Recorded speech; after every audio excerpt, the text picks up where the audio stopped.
It's Red Eye Radio. Gary McNamara and Eric Harley talk about everything from politics to social issues and news of the day. Whether you're up late or you're just starting your day, welcome to the show. From the Uniden America Studios, this is Red Eye Radio. Hello and welcome. He is Gary McNamara. I'm Eric Harley. As we begin a Tuesday, Gary, hello. How are you? Hey, what's going on? How's it going? Really, I'm not surprised by it, but still, it's amazing to see what's going on right now. It's almost like the whole crime thing.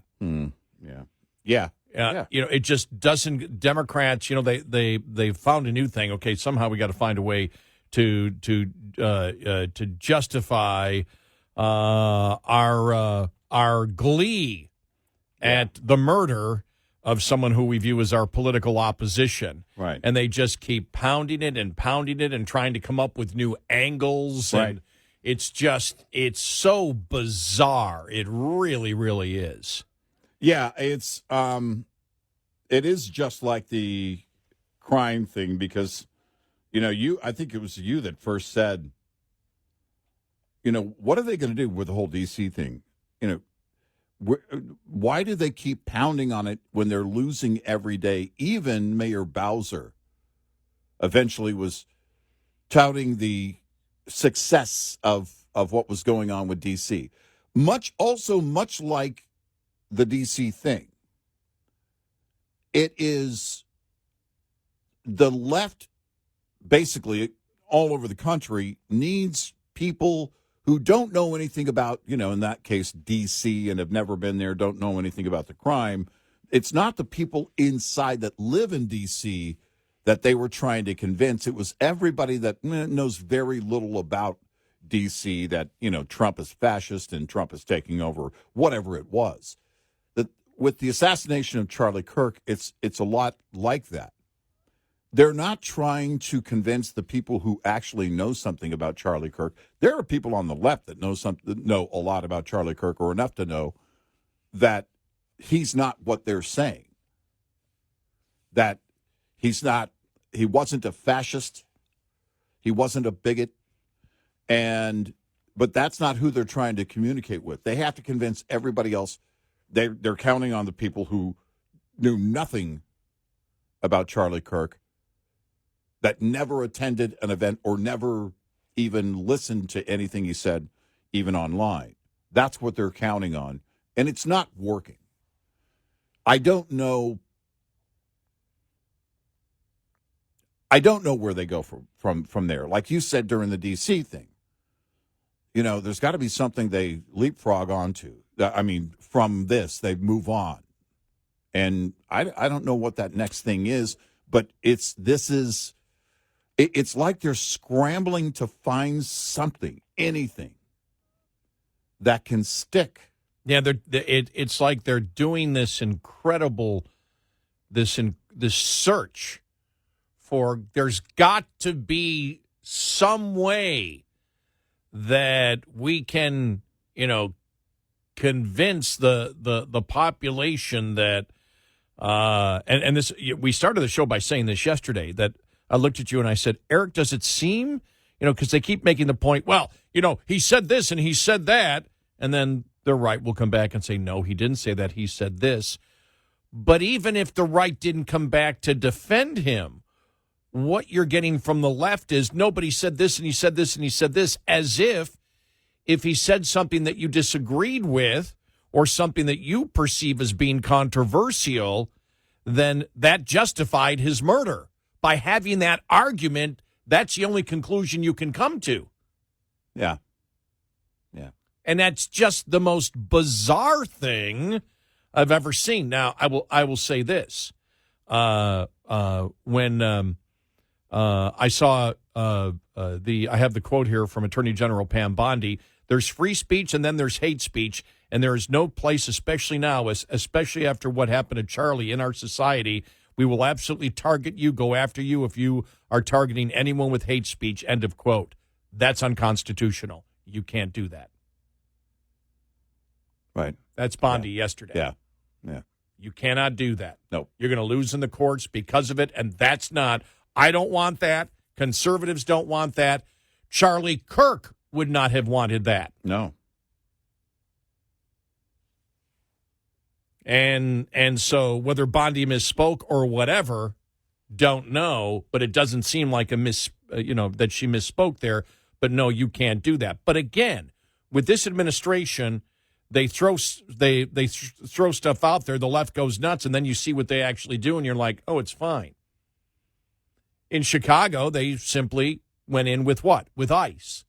It's all about that. With Memphis, right? When I saw what they plan on doing with Memphis, you look at it, you go, oh, totally constitutional. We're going to put together a federal law enforcement task force, right, and go into the city and try to stop, which you would try to stop, federal crimes, right.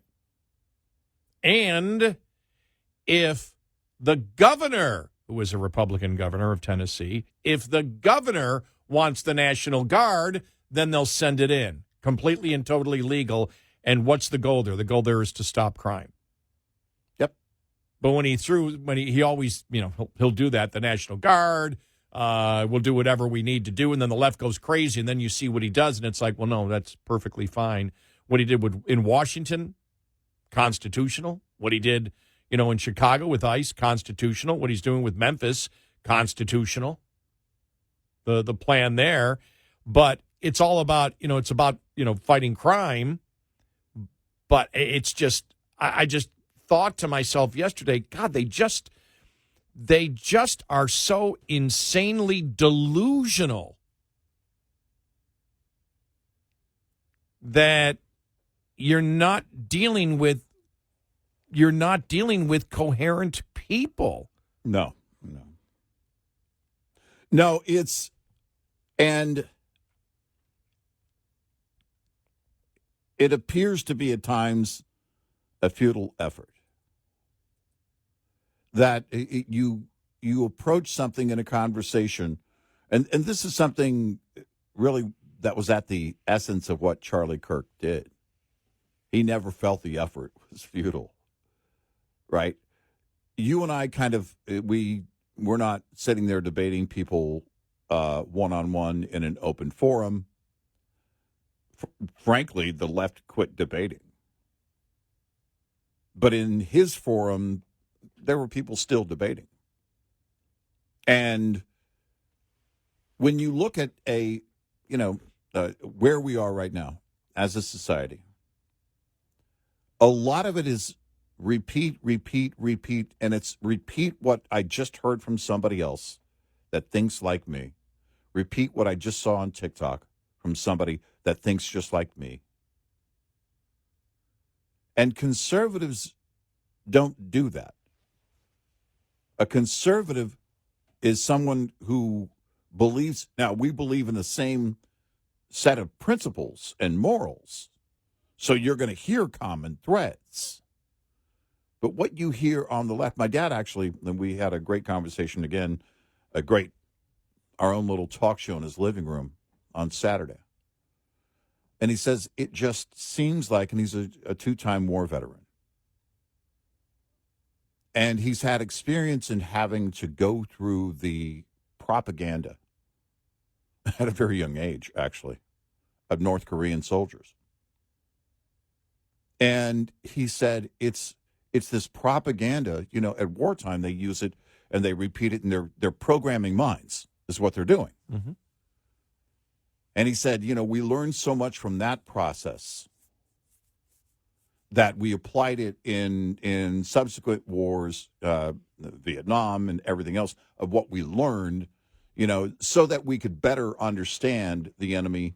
And again, as they're talking a certain language, using certain words. And he said, when you look at what's going on today, it's much like that. He said, it really is. You can tell they're all, engaged in that same activity where they're just lockstep with each other. And he pointed to Capitol Hill in that moment. He said, look at how the Democrats are voting right now. On these extreme issues, you get all of them, with few exceptions, you get all of them on board for that vote, and it's extreme votes. And you and I have pointed it out. This is the Democratic Party. It's 99%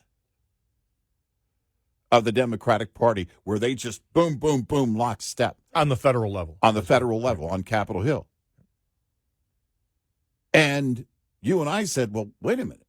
We've often brought up the fact that look at their different districts that they're in the House, right? Go to those districts.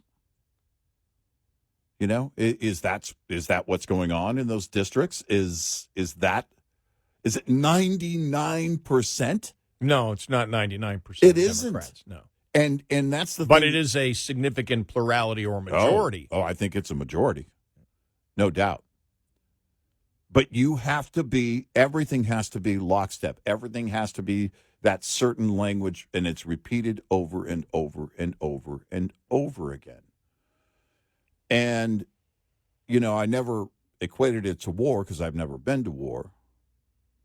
But when my dad did, I thought it was an interesting part. You and I have talked about propaganda. We know about propaganda. We've been following world history, American history, for a very long time. But this goes beyond propaganda. This is marching orders. That's what this is. Silence is violence. Those words are marching orders. And they will not rest. Silence is violence. Speech is violent. We went back. We played the audio because a lot of people thanked us. You guys refer to it all the time. Well, it's such an old audio cut. We've played it probably dozens upon dozens of times. But, the whole Berkeley professor with, what's his name? I got mind blank here. The Senator Hawley from Missouri. When he's bringing up the radical transgender movement. Yeah. And she goes, well, you can't talk about this. Why not? It's transphobic. What do you mean? I'm asking you questions. I want to find out about it. Doesn't matter. And then she says, do you believe that men can get pregnant? He goes, well, no. Well, see, right there. That's violence. You're encouraging violence. He goes, what do you mean I'm encouraging violence? What the hell are you talking about? Well, because they have a much greater, transgenders have a much greater odds of committing suicide. Oh, then there's a mental health problem here. You can't say that. You're transphobic. Well, no, that's what you're saying. If somebody has if a particular group of people have a much higher rate and you're using that as your defense, you're saying there are huge mental issues here. No, you can't say that. And you go around in this stupid circle where there's, nothing ever makes sense. They never connect the dots. They just throw stuff out there. And when you repeat what they say, then they call you a bigot or whatever. And it's like, but that's what you're saying. Mm-hmm. I mean, it doesn't make any sense. Yeah. And that's why you can't argue. And you and I talked about this being talk show hosts for the longest time.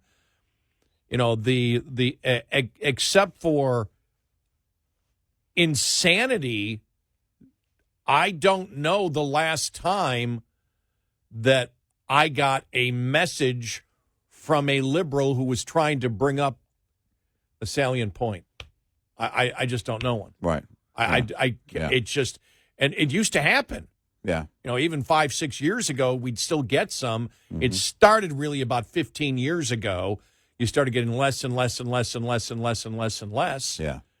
And now it's just disappeared. They don't, Maureen Dowd talked about it. No, the left doesn't want to talk. If they don't think things are going the way, they just shut down. They just don't talk to anybody. Right. It's funny because I see some on the left that are talking now, but it's almost as if they're talking climate change again. Climate change or particular issues. They won't discuss anything that's going on right now because they know it's completely wrong, and they're trying to find an in on some other issue that nobody's talking about. Right. I do see that going on. Or they'll just be vague about it, like the Devo Billy Corgan conversation. And it really applies to these times as well, without going into detail. Right. And we see that a lot. And well, you saw he was on with Bill Maher, and Bill Maher just said, he goes, I'm paraphrasing, he goes, the right wants to debate, the left doesn't. Right. It's the right that wishes to have the conversation. Right. The left. This is Bill Maher, the most loyal liberal Democrat you could possibly find 10 years ago. Right. Right. Oh, did you see Dan? Is it Turntine? I don't know, from Mark Halprin's podcast. Yeah. I got to hear. We'll play it coming up on the bottom, following this break here. But he just said, he goes to party. He goes, Democrats, don't call him Hitler. Don't call him a fascist. Don't do this. It's bad politics. And number two, it's not true. Yeah. That's what he says. Right. Again, lifelong Democrat. Right. So Democrats are coming out saying, and we know there are some Democrats out there saying you can't do this, but they're not members of Congress. No. Nope. Members of Congress are still sticking by it. No. He was at Well, you got to get in line. I mean, even the thing with Hochul and her endorsement of Mamdani, after being pretty much sidelined, she was silent about the whole thing, and then over the weekend writes her endorsement piece. You got to get in line. Yeah. Great show ahead, 866-90-RED-EYE. Hey there, Hope Sabara here with Mother Trucker Yoga, and this is your health tip of the day. Healthy driver, healthy diesel, powered by House. Neck strain can really be a pain, especially after long hours behind the wheel. Did you know neck pain affects nearly 70% of drivers at some point in their career? So let's loosen things up. Sit tall and tip your head to your right shoulder. Now pull your left shoulder down gently and hold for 10 seconds. Switch sides, left ear to left shoulder, right shoulder pulls down and hold for 10. Now roll your shoulders 5 big circles forward and 5 back. Open your mouth wide and stretch your jaw. Hold for 10. Close and repeat that 2 more times. Finally, take a deep breath in through your nose, pause, and exhale through your mouth. There you go. Small, simple changes lead to big results so that you can feel good again. Visit mothertruckeryoga.com and houseproducts.com for more info.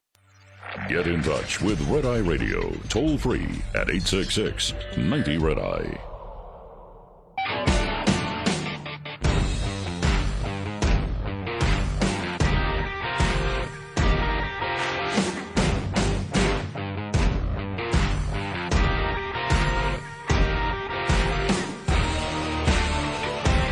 Here, Red Eye Radio. He's Eric Harley, and I'm Gary McNamara. Yeah, this Dan Turntine, whatever, from Mark Halprin's podcast, Lifelong Democrat. Here's what he had to say. The party should not call Trump Hitler, should not say he's a fascist. One, it's bad politics. Two, it's just not true, right? It is simply not the case. And I think that whenever a bad thing happens, parties need to call out in real time, this is not acceptable. And I wish that one of our 2028ers would come out and be more explicit. Like, I thought Bernie Sanders did a great job. But the next step is some of these leaders, I am wrong or was wrong to call Trump. Like, we all need to lower the temperature. And I'm going to do my part by saying, like, we got to knock this crap off. Win in the marketplace of ideas, win at the ballot box. But don't say we have to destroy the other side and stop it because it's Hitler. All great and wonderful, but whoever that 2028er is will almost ensure that they won't be a 2028er if they try and, be a moderate on the Trump is Hitler thing. It's because I don't know.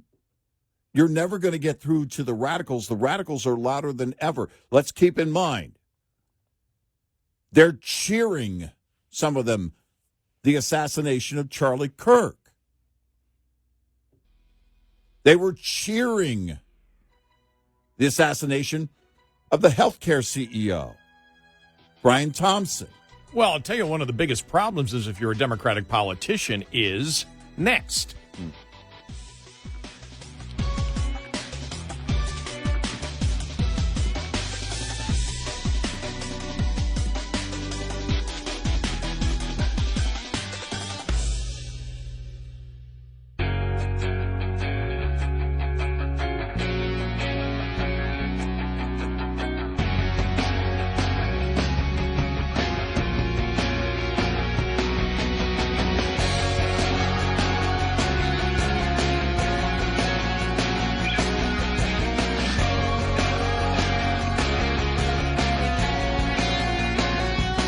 We are Red Eye Radio. I'm Gary McNamara, along with Eric Harley. And truck drivers, we want to say thank you. You probably already know. If you're a truck driver, I'm certain you already know. It's National Truck Driver Appreciation Week, and I heard from so many companies in the industry that are showing their appreciation. And, of course, here at Red Eye Radio for many, many, many, many years, going back to the very early stages of our program, the very beginning original program with Bill Mack, 1969. I hope that everyone knows or feels that appreciation from us year round. But, of course, during September, we always say thank you to truck drivers because this week is National Truck Driver Appreciation Week.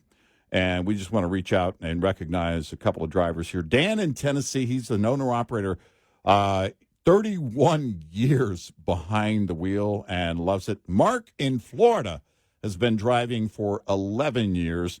He hauls produce and loves his job as well. It's not an easy job for those that don't know about trucking. It's in fact right now it's been very, very rough, and certainly we're hoping that everything, including especially rates, is able to get back to where it needs to be because we rely, this country relies on truck drivers. You're the backbone of the economy. And if we don't have trucks, then everything stops. So thank you, truck drivers. We appreciate it. And also thank you to our sponsors who want to be a part of this effort as well. Shell Rotella, Denny's, House Products, and the St. Christopher Truckers Relief Fund, a great nonprofit I'm proud to be associated with and support for years that helps drivers when they have to come off the road for an illness or injury. So thank you, drivers. We greatly appreciate it. And we'll be recognizing some more drivers as well throughout this effort. Thank you. We were talking about the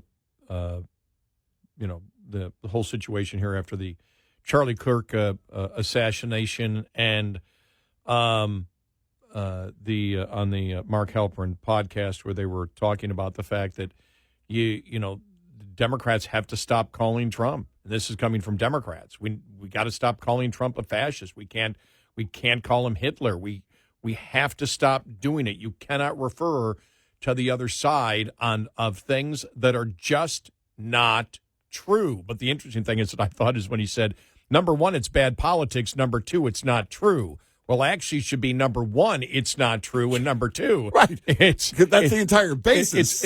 It's not good politics, right? The reason it's not good politics is because it's not because it's not true.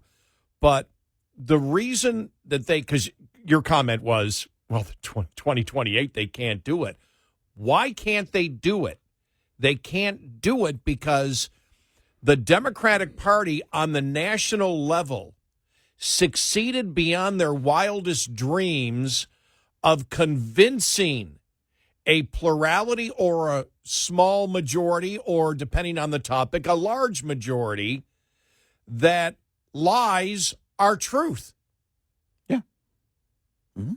It's that simple. And we can go point by point by point by point on it. And when you can look at other things, for example, like climate change, they'll say, we're not lying. Those are our projections of what will happen. But none of your catastrophic projections ever came true. Right.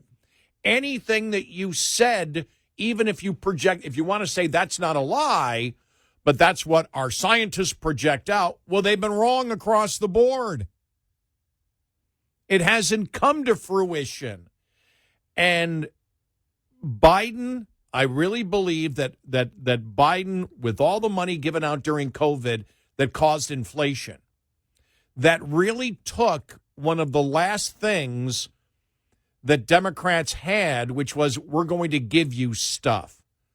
Why? It caused massive inflation. And people now tie, that's one of the things they're talking about right now. It's like the Republicans on remember the Doge check, which never came, and then the tariff check, which you don't hear anything about it now. Mm-hmm. One of the reasons they're afraid to give, well, they may have to give the money back, depending on the Supreme Court decision. Yeah. But even if you were to put, let's say, $300, $400 billion of that, or $200 billion again, that would put inflationary pressure on if you're giving people all of this cash to Right. spend. Right. If you're going to make an impact, it can't be $500. Right. If I think I made that point last week. It's that if you're looking to do something, there has to be some kind of permanent policy in place, something that is, one check, one off, that doesn't go to everybody. So It is not Right. going to be the answer. But when you look at, for example, critical race theory, which again, if you live by the lie, you die by the lie, that all whites are culturally racist to the point where it might as well be genetic. Yeah. They got that thing moving in the summer of 2020, and they kept it going through 21, 22, 23, and all of a sudden 24. You cannot pound the lie. You can pound the lie to your loyal supporters, and they'll buy into it as they have. The same thing with the radical transgender movement. Everyone knows it's not true. Every Democrat knows a man cannot be a woman because a man says so. Mm-hmm. Well, every politician. But you've convinced, I'm going to make sure I separate the politicians from the people, but you've convinced. That's why they're so enraged. They're so enraged because they thought they won it. Mm-hmm. My God, they thought, the ultimate victory was the bullying and the threatening of college-aged women, telling them, we'll destroy your life if you don't let a male compete with you. If you speak up at all, we'll just. They were able to successfully sell misogyny through critical race theory and identity politics. They were able to do the impossible in this century. And that sell racism and misogyny to a significant number of people, including women. Yeah. A huge majority of Democrat women buy into racism and misogyny. Well, my God, who would have ever thought that? Think about this. The entire damn liberal feminist movement crumbled because they sold the lie that a man can compete against a woman, because a man can be a man or man can be a woman if the man says so. Think about what you have to do, the level of propaganda to convince liberal women that men should take over. Yeah. That, you're not a woman. Gloria Allred. Think about all the women that. You mean Steinem or Allred? Steinem, I'm sorry. Look at all of the... Same difference. Yeah, No, exactly. Same people. Probably both. Look at all of those on the left that were... And they'll tell you, oh, no, I am a feminist. You mean as long as it's a guy? You mean as long as that's a man? Yeah. And where do you change your core? Where do you change your core? How does it go at that level? Because we talk about indoctrination. The young people right now, the people that you see, and relative is, or age is all relative now, the older I get. But all these kids that are absolutely radical from TikTok, we know what that is. That's indoctrination, programming. We've seen it. How do you go from being a Gloria Steinem to, because the man says so. Because the man says so. That kind of change, because the audio cut you played, he mentioned Charlie, or he mentioned Bernie earlier. And I thought, Bernie's a poor example. Bernie turns his podium over to anybody who's louder than he is. Yeah. That was a weak defense. It's the 2028ers, whoever that's going to be in the Democratic Party. They're going to be in lockstep with the radicals because the mob says so. The radicals are not going to, Axios, the story of 9 Democratic lawmakers, 8 of whom were afraid to give their name, that said their constituents are out for blood. Yeah. They're afraid of their own constituents. But it's what they created. Yep. And in order to do what they talked about on Mark Halprin's podcast, was they have to go to the American public and say, everything we've been telling you is a lie. Mm-hmm. Identity politics is a lie. It's racism. The radical transgender movement is misogyny. Yep. It's ridiculous. We were the party of feminists. Now, I don't necessarily believe that, but I'm saying what they would have to do. Right. Yeah. We were the party of feminism, and doggone it, we got to get back to that. You can't go and say everything that we've told you is a lie. You can't unindoctrinate them. Right. You've convinced them. You succeeded in convincing them that lies are truth. They're right now on this rampage because they believe the lies. Yes. That you created. Right. Now, I mentioned yesterday that the old adage, they say the truth hurts. Not as bad as finding out you're wrong. Not as bad as finding out you've been spreading the lie that you bought into. So now imagine those who were in charge of Indoctrination Central come out and say, look, we got to tone it down. We got to quit saying it. What we said was wrong. What we said was untrue. What we said, it's not going to happen. You can't do that because if you want to see rampage, wait until you tell all of those that are indoctrinated, the monsters you've created, wait until you tell them we lied to you. Well, and then you start criticizing them for not holding the position that you now have. Yeah. You start telling them they're wrong for having the belief, but it's your party that over the last couple of decades indoctrinated them into all of the lies. And now you want them to follow you again in the opposite direction. It's not going to happen. As we've said, that's been the hardest thing, even before the assassination of Charlie Kirk. That was still a problem for them. Yes. Now it even becomes greater. In their minds, Charlie Kirk has to be a white supremacist. He has to be. That's why you see them so hard trying to, he said this. Well, are you saying that if he said that justified the assassination? What's as we started yesterday's show with? What the hell are you trying? What are you trying to say here? Yeah.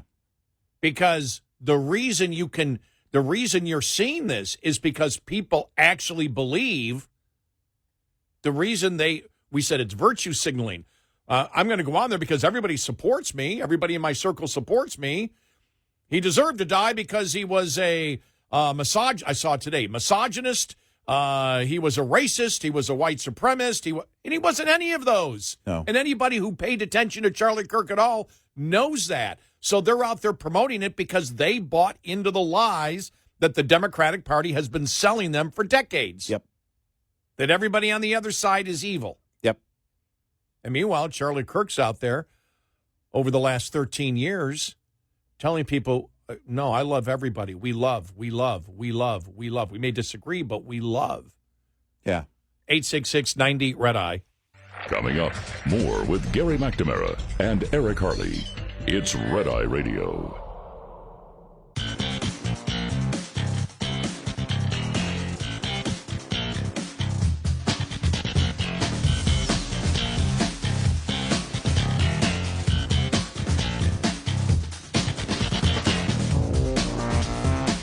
We are Red Eye Radio. He's Eric Harley, and I'm Gary McNamara. Welcome and good morning.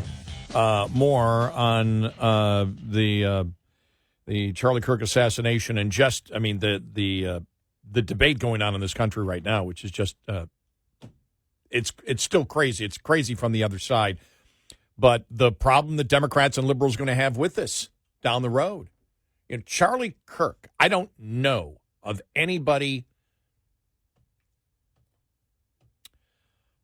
I don't want to make a comparison, but I don't know anybody in a long time that has been able to sell to young people the tolerance that is required of Christianity.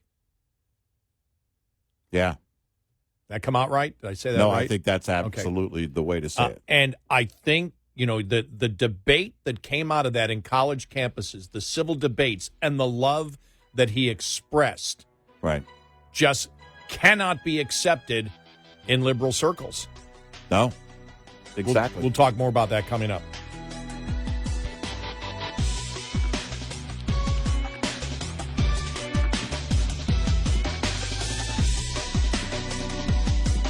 Top of the Hour News is brought to you by House Products. Visit houseproducts.com. This is Red Eye Radio on Westwood One.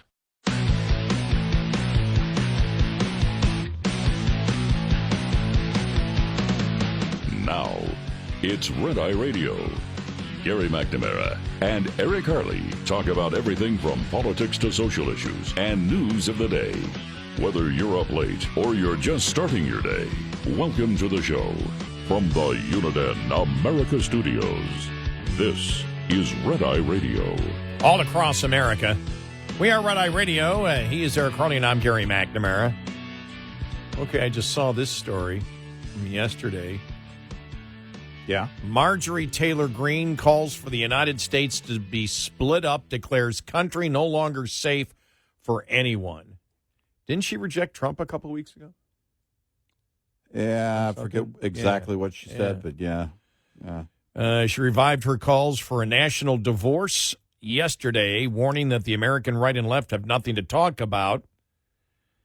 We need to separate by red states and blue states and shrink the federal government. Everyone I talk to says this, from the sick and disgusting woke culture issues shoved down our throats to the Democrats' traitorous America last policies. We are done. She wrote that on X in 2023. But she came out again on it. Greene was quickly denounced by Utah Governor Spencer Cox, who slammed Greene's call to split the country as evil, and former Representative Liz Cheney, adding that secession is unconstitutional. No member of Congress should advocate secession, Marjorie. Greene's post on Monday included much of the same as her previous comment, although this time she clarified she wants the dissolution of the union to be peaceful. There is nothing left for us to talk with the left about. They hate us. So there you go. She went on to hammer the leaders of her own party for not doing enough. And if you're expecting Republicans to fight against evil with the power they currently possess and to end this once and for all, you're going to be extremely disappointed. Well, there's a problem here. A few. First off, how are you going to split up the debt? See, it'd be a lot less of a problem of splitting up the United States, maybe instead of secession by general agreement, right? Yeah. I mean, here in Texas, we're not going to have as much problems because we've already been an independent union. Yeah, I mean, if it's going to be based on ideology, we're going to need some U-Hauls down in Austin. But aside from that, bye. It's a ridiculous, thoughtless comment. Yes. Well, you know what it is? That's the way that you view. To me, it's the virtue signaling that we've seen from the Texas secession movement, the California secession movement. I don't have any solutions to what's going on, so let's just have a national divorce. The problem is the divorce. Yeah. The terms of the divorce. Right. That's the problem. And there will never be agreement on the terms of the divorce. And one of the problems is the national debt. California just can't say we're leaving and you guys take all the debt. We're going to be debt free. No, if you go, and nobody ever talks about this. The practicality, if you were going to, no, it's not going to happen, but if it was, the devil's always in the details. Yeah. And you may say, I want a divorce. Well, honey, do you really want the divorce? You really mean we got to split everything down the middle. Let's split the assets. No, we're talking debt. Yeah. You just can't walk away. You can't say, all right, Nope. we want to leave. We're seceding from the union. Okay, you can, but you've got to take this debt. No way. In fact, you'd have to sell the assets to pay the debt. We don't have enough assets. And then with the federal, here's the thing that we've talked about this before. With the federal government owning so much land, you would have to pay the federal government for the land and take your share of the debt. Yeah. But, I mean, this isn't, look, I'm not surprised, by this. I'm going to come up with a solution that is never going to happen, and therefore I'm virtue signaling that I'm better than you because I've come up with the solution that can never happen. Yeah. Well, I'm virtue signaling through an idea that's totally impossible and never will come to fruition. That's what leaders do, right? Here's a non-solution. Click the like button, and then that's going to be the end of it. Click the like button. It's not going to go anywhere else. You see people talking about it. There are people talking about, again, the Civil War and everything else. The cultural war has been going on for a while. Again, a civil war isn't going to happen. I don't believe we're at the point of civil war yet. I don't know that we'll ever be at the point of civil war in my lifetime. In terms of breaking up, divorcing, as she puts it, isn't she divorced? As a nation,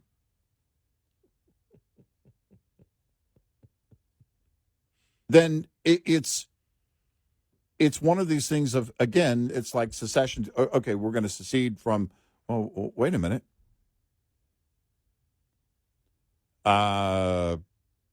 Democrats control the major blue areas. Do they get to keep those? But you know something, the point the metro areas, the major metro areas. The point that you can bring up here is actually the genius of the Founding Fathers and federalism, wanting the federal government not to have a ton of control. Yeah. Because if you think about it, one of the, when you look at, for example, Brexit and getting out of there and getting out of the European Union, that the European Union, the umbrella that, we're all under with the same currency and everything else, but then that huge umbrella gains more power and more power and more power, and then you as an individual country feel you have less, which is actually Brexit. That, and this is where you talk about the definition of globalism and how it's evolved from, globalism was actually the European Union and it's turned into more trade. But the actual concept of globalism is you have a world government or a European Union that you elect, and eventually they're making decisions that you have a lot less representation in. And then at that point, people get angry because that's when, for example, what was our revolution about? The lack of representation when it came to taxes. We didn't have a say. We had to do what Great Britain said. Thank goodness none of that is going on now.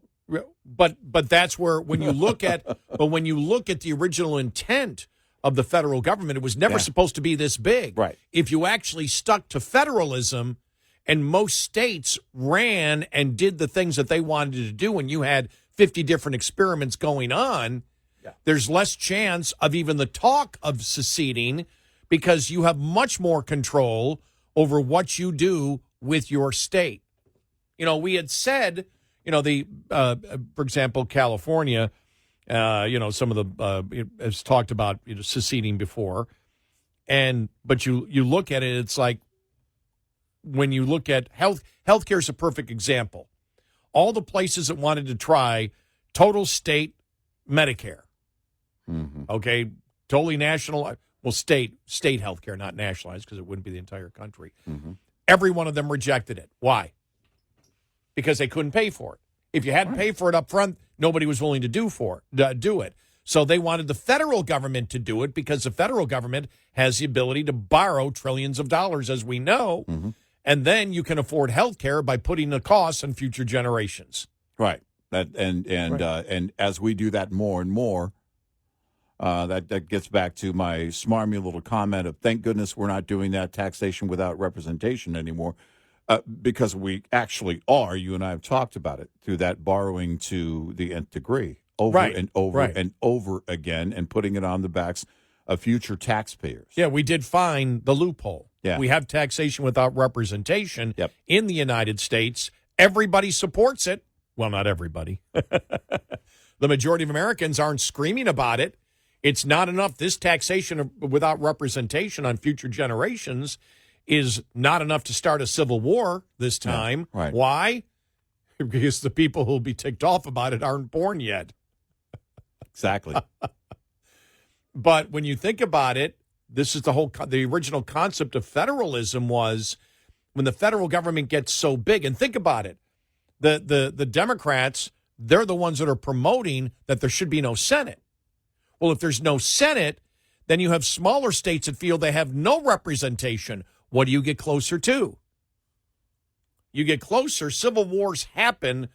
We've seen it, our own history, when people feel they're not represented. Yet that's what the Democrats want to do with, getting rid of the Senate, getting rid of the Electoral College, that the big areas, the big population areas will control everything. Well, the government was set up where the federal government was supposed to basically protect all the states. National defense, we're all together. Basically, when you think about it, a national defense pact. Yeah. Between all these individual states that would run and take care of their own particular situation. And then we went on, decade after decade, century after century, the federal government became unrecognizable to what the founding fathers thought it would actually be. And then at that point, people feel they're less represented in the decisions that are made, in their communities. Yeah. So. Yeah, it's this idea of divorcing as a nation.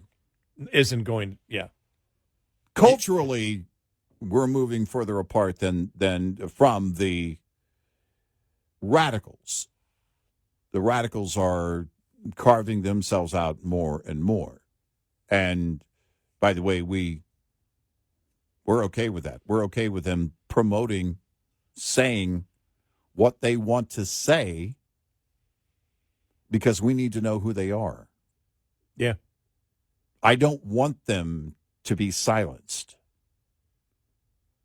I don't want them to feel pressured to not do that. If they're going to talk, as long as they're just talking, they should be able to talk because they need to be identified. We need to know that a significant number of Americans think the way they think. That we don't want to go away. Trying to live in this, carefree environment where nobody spews the kind of hatred that they spew, these radicals, isn't realistic. Well, and that's why when Pam Bondi came out yesterday and said we need to be going after hate speech, absolutely not. This is where we look at this administration and say, stop being far-left liberals in something like that. Right. My gosh, the left would take that and run with it. Are you kidding me? I know, yeah. Well, they already have. Well, look at Great Britain. They're the ones who say that Charlie Kirk was all about hate speech. Right. What do you think when they get control they're going to do? Here it is. I found the Pam Bondi audio cut on this. Here we go. There's free speech, and then there's hate speech. And there is no place, especially now, especially after what happened to Charlie, in our society. Do you see more law enforcement going after these groups who are using hate speech and putting cuffs on people, so we show them that some action is better than no action. We will absolutely target you, go after you, if you are targeting anyone with hate speech. Once you condone that, Nope, absolutely the not. left is going to take that and run with it because they call everything hate speech. Yeah. As repulsive as it may be, that's the last thing we ever wish to do in the United States. I understand the emotion. You do that through changing hearts and minds. If you want it to end, that's the effort. You change hearts and minds. You don't go in and punish someone for their speech. Right. We understand the emotion right now going on. I'm assuming Pam Bondi knew Charlie Kirk. And so things are said that you need to back off on later on.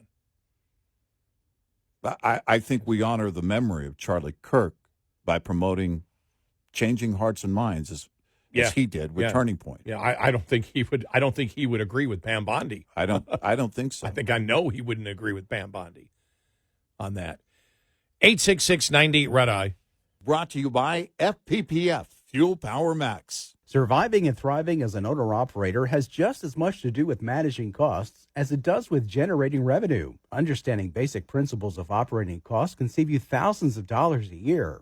Costs are not the same each month. If 9,600 miles are driven one month and 10,000 miles the next, two different sets of costs apply for each month. For example, if your tractor payment is $1,850 per month and you drive 9,600 miles in the month, your tractor payment is costing you 19.3 cents per mile. Drive 10,000 miles, though, and that same payment will cost you 18.5 cents per mile. This is one of your major fixed costs while paying off a truck loan. The difference in this example is only a fraction of a cent, which may seem like small change, but it ultimately amounts to $960 more annually on the bottom line. Because though fixed costs do not go down over time, you can reduce your cost per mile with more paid miles. Owner-Operator Business 101 is provided by Overdrive's Partners in Business program. Go to overdriveonline.com to the Partners in Business section of the website for more details on this and many other topics. Brought to you by Shell Rotella, with advanced synthetic technology is designed to help keep your rig running with more mileage and less maintenance. Lines open for your calls. 866-90 Red Eye on Red Eye Radio.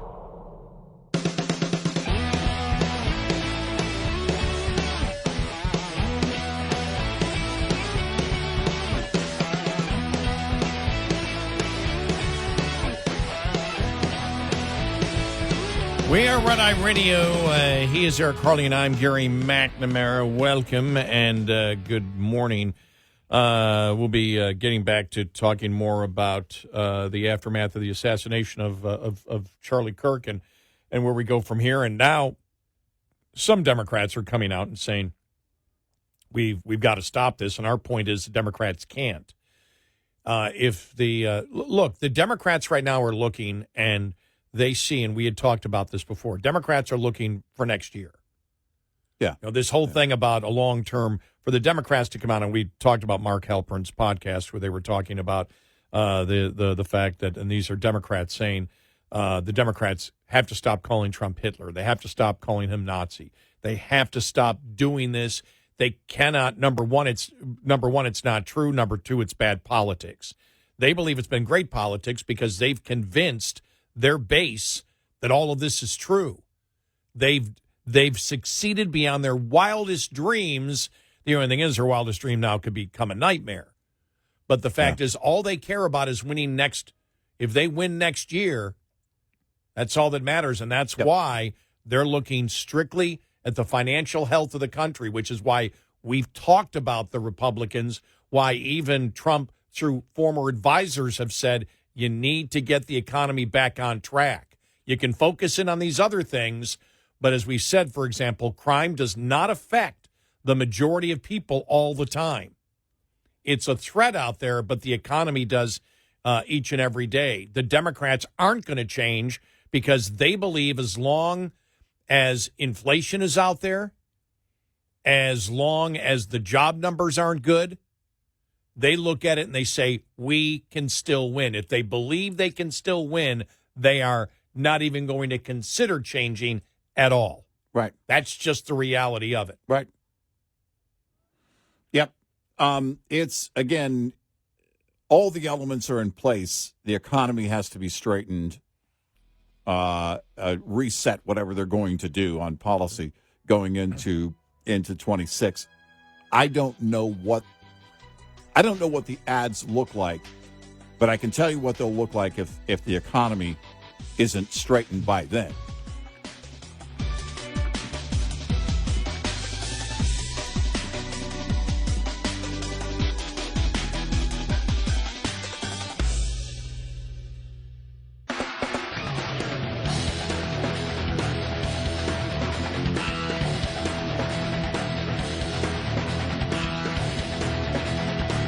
Catch all 5 hours of the show live every night on the Red Eye Radio app. Available in the App Store. Red Eye Radio.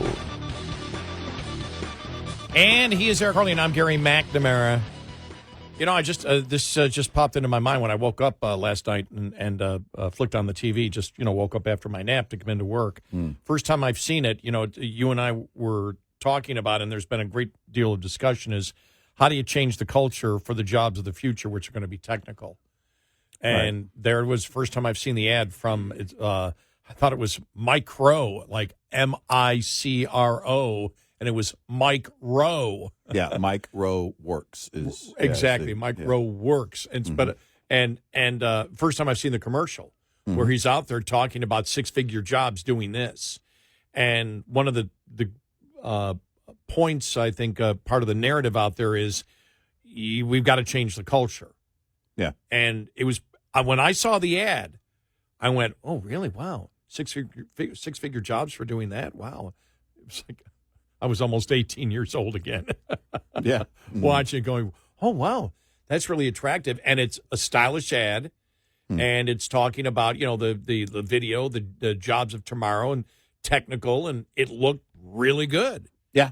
And I was like, wow, okay. If anybody has credibility starting something like that, he does. Yeah. It's been a big part of what he's doing, in later years here, or in most recent years, I should say. And that is pointing out, and we've talked about it, the number of jobs out there that have gone unfilled. But also having a conversation about what the advent of AI means, specifically in the workplace. Because there are going to be a lot of things. I mean, I saw some data on coding and building websites, and my gosh, the ability of AI right now is staggering. And they're just getting started on that. So then it becomes, all right, Biden told you to go learn to code. Well, maybe that's not the road you want to go down anymore. But there are going to be plenty of jobs. The question will be, is there a generation waiting for the kind of jobs that are going to have to be filled in order to build the support infrastructure that's going to be required for AI? You and I always talk about, well, what you do is you limit benefits because people got to eat. At some point, they're going to be willing to go out and work at certain jobs because, and those industries are going to have to, to do their own recruiting, whatever it's going to be. Mike Rowe is clearly part of that recruiting, at least if only on his own. And you think about, we talked about it the other day. The reason I wanted to go earn money was independence. I wanted to be able to make my own choices in life, and I wanted to be financially stable so I could do that. And that includes choices based on what's going on in the marketplace. When you're young, I just want to move out from mom and dad's. I don't know how much of that is still in play, but it was for me. How much is there in play right now for people to be, again, independent and realize, okay, it's going to require a lot of work? You know, I don't remember a time when my father was home, you know, aside from being over in the Vietnam War, when he was home back here stateside, he was always working a part-time job. And he was military. So he was moonlighting a lot. He also went to school to finish his master's degree. And, you know, I know that there are young people out there that are willing to do the work. I guess the question would be, how much work are they willing to do, and what kind of work are they willing to do? But it's, I think, extremely rewarding when you go into a field, you learn something, and then you realize, oh, man, a lot of people, the economy relies on this to be done.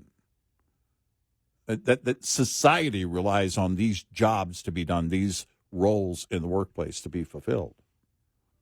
There's a great deal of satisfaction in knowing that, not just in job security, but also knowing that you're a vital part of it. As somebody who, you know, like you worked in a factory, and I actually, you know, ran lathes and grinders and all that back then. I had a college degree and was able to make more money doing that. Mm-hmm. Yeah. And the only thing I had going into it, again, I come from a family of machinists, so my grandfather had a machine shop in his garage. And so I wasn't as fearful. Now, a lot of those things, the machines I worked, are now all automated. Yeah. You still need somebody there, and not that machinists have completely disappeared, because they have not. But, you know, there was a little bit of the fear factor, a little bit of the intimidation factor, which lasted about a day. Yeah. But I enjoyed those jobs. If I had not gotten laid off on the Wednesday before Thanksgiving in 1982 from Worthington Compressors in South Buffalo, I might not be in radio today. You know, I probably would have continued and found my way into management and industry in some way. I enjoyed the job. You know, yeah. I didn't go into work every day hating it. Mm-hmm. I don't know if, you know, I probably would have been in management at some company by now and would have grown to like it, because I never wanted to do this job and was forced to do it. And now I think this is the best job in the world.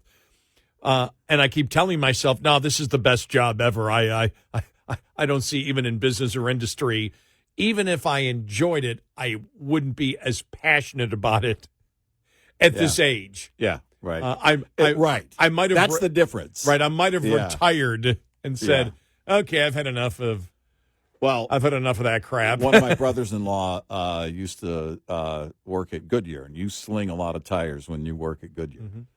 And, you know, your body ages out of that kind of work.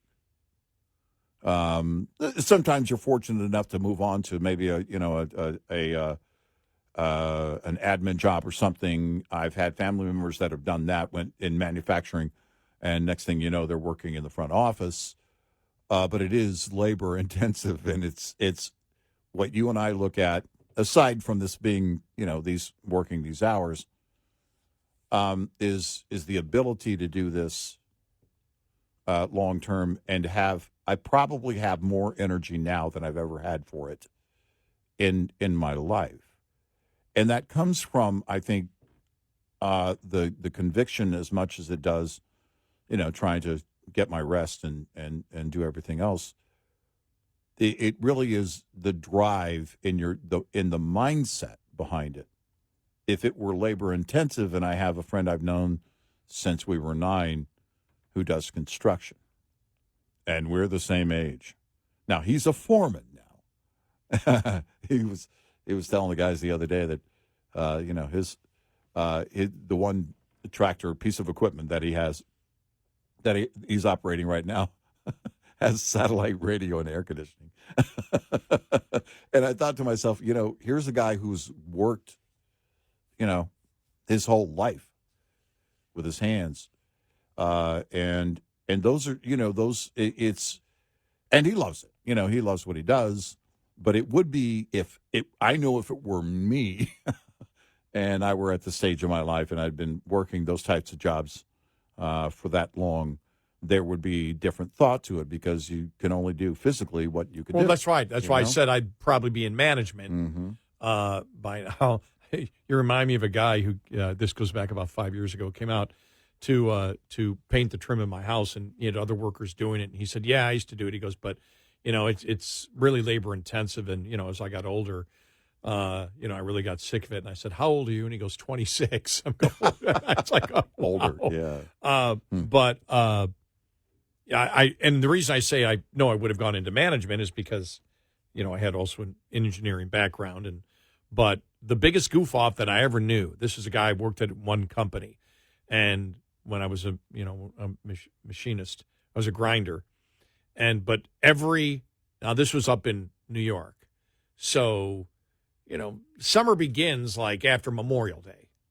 But like around every end of May, he would hurt his back and he'd get a doctor's notice and he'd be out of work until late September.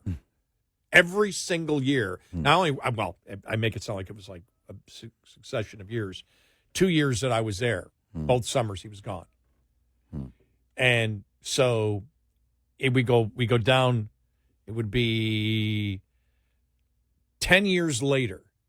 10 years later, I'm in radio in that same town. And we have this huge skating party. We invite all of our listeners. Great promotion. It was just one of my favorite promotions that we ever did there at that station. And there we are, and this guy comes up to me on skates. It's him. And I said, what are you doing? He said, I'm the general manager of the company now. Well, what are you talking about? You were the biggest goof off ever. And he goes, exactly. And now I know who's goofing off. Exactly. Yeah. Now he knows he can spot one when he sees one. It's when you look at where the economy is right now, we talked about it. Where we are right now is a series of choices. It's the result of a series of choices. Right now, we have the resources, the minds, the technology to have such a massive, massive wealth expansion, and boom. It just has to be done. Yeah, it does. Yeah. And we as a society have to have that political will to say, this is what we want done. Now, I'm sitting here and it sounds like I may be oversimplifying things, but that basically sums it up. Because any challenge, any roadblock that we have right now to an expansion, massive expansion and growth in the economy is man-made. We have all the resources we need. I agree with you. We have, and I think, too, if you want to argue that, well, there are people that won't do certain jobs. When industry is booming, when all industry is booming and an economy is expanding, that industry that can't get people to work in that industry has to do better, which means they have to raise their labor costs. They have to raise their pay. They also have to recruit. They have to be very proactive. Otherwise, the economy would suffer in that regard. And the private sector knows how to do that a lot better, not always perfect, but a lot better than the public sector, the government. And all we need is that one thing to happen, that one set of standards to be put in place. And I think that's what a lot of people have been talking about lately. And it has to happen soon. 866-90 Red Eye. Coming up, more with Gary McNamara and Eric Harley. It's Red Eye Radio.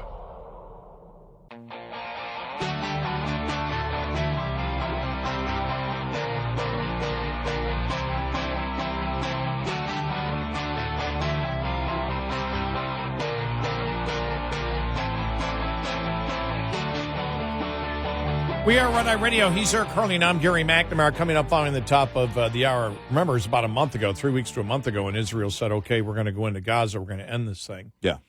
Apparently, it started tonight. Yep. Wall Street Journal having an article on it. Israel launched a long-anticipated ground offensive into Gaza City early Tuesday. We'll have more of that coming up. Plus, the calls for the left to change, that's not going to happen. You know, interesting, the whole, they're now calling it consequence culture. Not cancel culture, but consequence culture. But it's, I'm talking with a couple of people yesterday, and it was brought up. It was like, yeah, well, these are people that saying somebody who was murdered is a good thing. And remember, the people that got fired from their jobs for stating all lives matter. Yeah. Think about that. Yeah. All lives matter. How dare you? You're fired. Yay, murder. Wow. It's the same thing. Yeah. We'll get to all that coming up. Plus the fact, because we started on the narrative, a couple other topics came up, and this one here with Israel, but we'll get back to why the left can't change. Why it's impossible for the Democrats to change, even though the calls are coming from some Democrats saying, you got to change. You can't continue with this.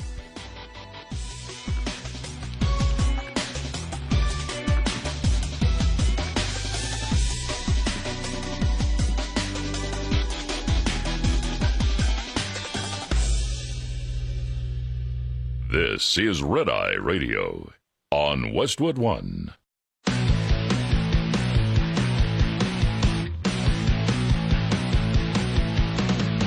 Now, it's Red Eye Radio. Gary McNamara and Eric Harley talk about everything from politics to social issues and news of the day. Whether you're up late or you're just starting your day, welcome to the show. From the Uniden America Studios, this is Red Eye Radio. All across America, we are Red Eye Radio. He is Eric Harley, and I'm Gary McNamara. Breaking news overnight, Israel launched a long-anticipated ground offensive into Gaza City. Early Tuesday morning, people familiar with the matter have said, as the Prime Minister, Benjamin Netanyahu, seeks to end the war against Hamas with military force. The size of the troop movement is not clear. An analyst said this was only the initial phase of the ground operation. It's just the first step, said a lieutenant colonel of Israel's military reserves and chief executive of the Israel Defense and Security Forum, a security-oriented think tank. It's airstrikes and artillery and some ground forces, but we will see more in the next days getting in. Skipping down on the article a little bit, Israel's mobilized tens of thousands of reservists in anticipation of the ground offensive, which aims to defeat Hamas once and for all after its October 7, 2023 attacks. We've known this for about a month because Israel made it clear they were going to do this. Yeah. The Gaza City ground operation began shortly after Netanyahu met with Secretary of State Marco Rubio, who was pushing for a ceasefire desired by President Trump that would end the war and release the remaining hostages. Rubio left Israel with a pessimistic view of the peace deal's chances. Ultimately, we would prefer to see a negotiated end that leads to all the hostages being released, that leads to Hamas being disarmed and eliminated as a threat. He told reporters the Israelis have begun to take operations there. He said of the Gaza City offensive, we think we have a very short window of time in which the deal can happen. We don't have months anymore. We probably have days and maybe a few weeks. But the negotiating, really, if you look at, from what I know, unless the United States has changed its position with the ceasefire, is Hamas would have to disarm completely.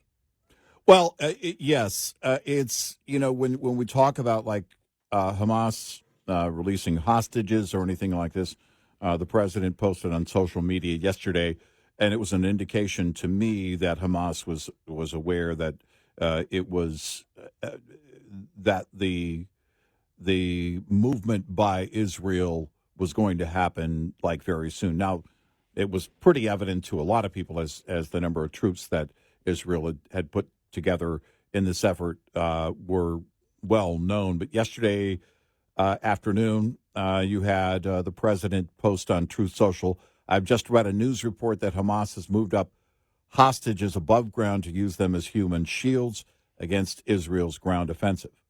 I hope the leaders of Hamas know what they're getting into if they do such a thing. This is a human atrocity, the likes of which few people have ever seen before. Don't let this happen, or all bets are off. Release all hostages now. A couple of things there. If that is accurate and true that Hamas was doing that, it's no surprise. It's something that they have done before. But also, they also realize they have nothing if they release all the hostages. So this is the conundrum and the situation that both Israel and as a supporter of Israel, the U.S. are in. Well, the fact is, from what the U.S. position has been, that just releasing the hostages is not going to get you the ceasefire. Nope. No, so they're not going to release the hostages. They have to relinquish power, the power over the people in Gaza. That's right. Ultimately what Israel is looking for, to end Hamas's reign in Gaza. And this is the first step in that effort. We'll see how long that goes on, how long it will take. But it has been one that has been on the brink, and everyone knew was coming. As you mentioned, we learned it weeks ago. Israel said it. And with the movement of troops here in recent days, it was clear.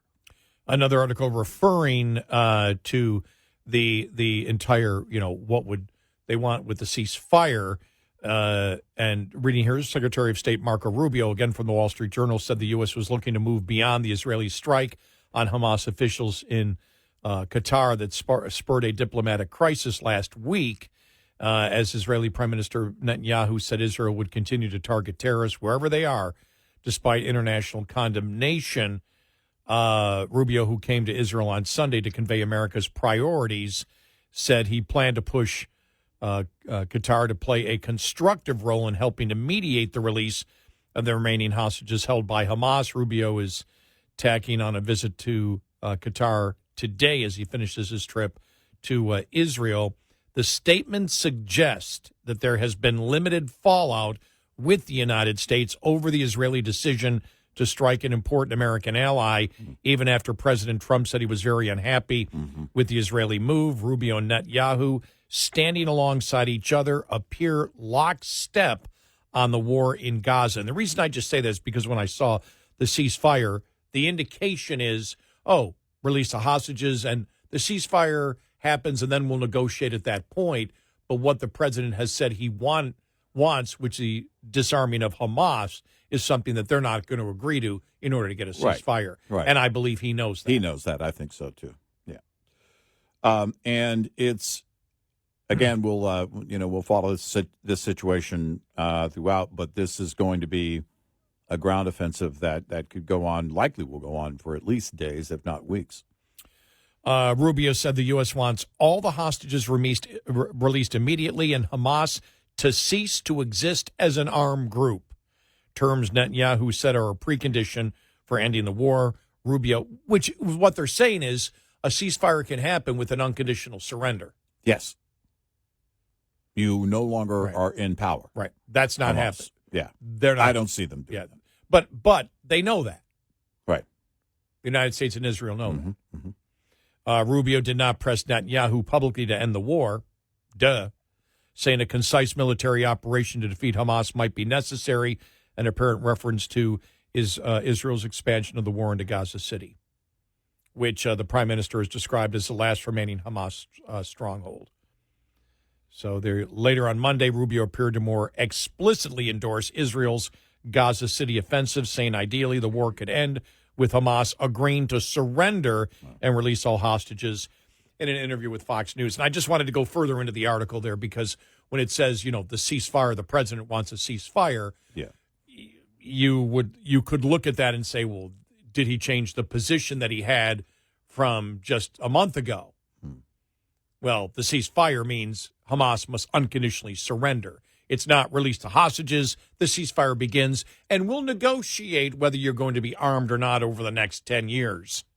Yeah. Which normally you would look at, and especially after Israel came out about a month ago and said, we're going in, and the United States didn't object. Right. If the United States wanted a ceasefire for just releasing the hostages, that would be a change in the United States policy from what was really announced about a month ago, I think it was. I forgot the time span on it, but it seems like 3 weeks to a month ago when they announced that. So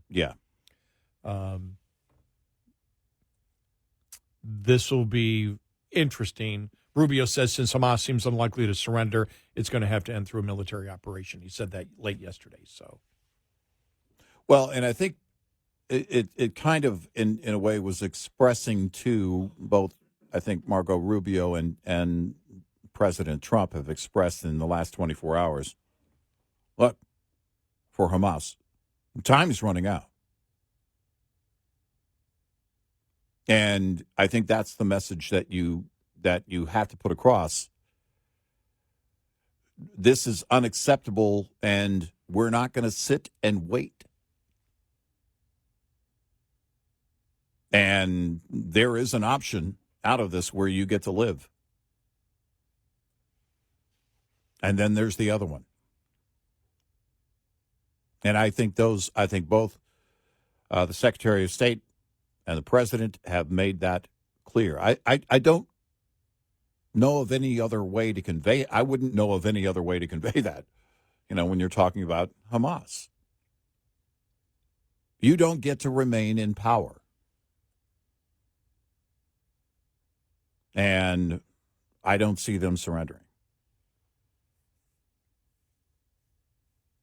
So we'll see. And they're, the challenge for the president is to try to play it both ways, keep, Qatar as an ally, but at the same time, how do you allow, if they're an ally and they're a great ally, and they're holding, they're letting Hamas leaders live there free. Exactly. That's the conundrum that the president has. Right. I think I think the president has really gone out of his way. The strike in Qatar, and then when he came out and issued that statement and wagging his finger at Netanyahu, he's trying to give Qatar all of the room that he could possibly give in a situation like that. But I think Qatar knows. If they didn't before that strike, they know now that if you're going to allow Hamas to do this inside Qatar, then you are taking at least that part of responsibility yourself as a nation. And you can't do that. That's unacceptable. And you should expect that Israel is going to come after Hamas wherever they are. You cannot shield them. And I think there was the statement by the president on that day reeked of walking on very particular eggshells. Well, it's all. And he's not one to do that. I'm just saying diplomatically, you kind of have to keep walking it until the moment that you do the deed. Well, is his thought process, because also there's Hamas officials in Egypt and Turkey. Right. Is the president's thought process on this? It doesn't matter if the Hamas officials are there if Hamas is wiped out in Gaza City. If we wipe them out in Gaza City, my priority is not the fact that they're in Qatar, Egypt, and Turkey, that they've run to hide there. It's that they're gone from Gaza. We take care of that. And the point that they're there is moot. Is that?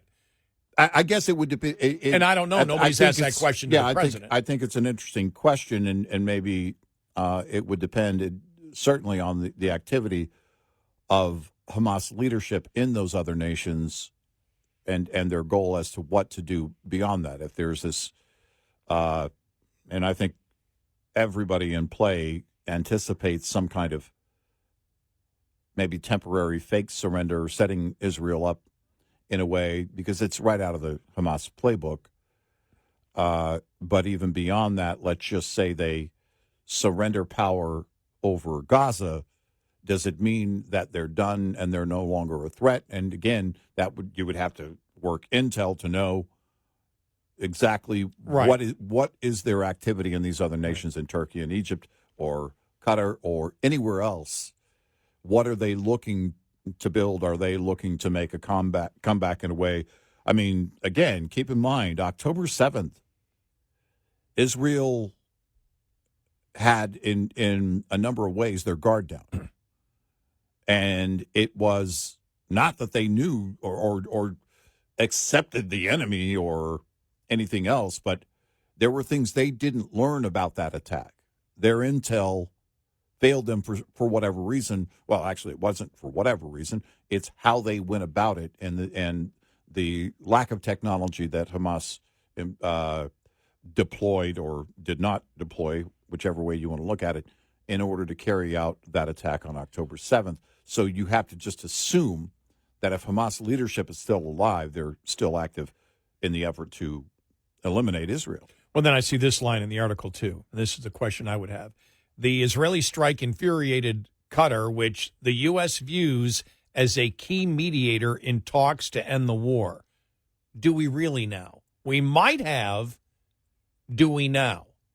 No, it's a good question. I would tend to think, by the way that the president is responding, by the way Rubio is with Netanyahu and what they said about there's got to be complete surrender, that they don't view Qatar as a key mediator anymore.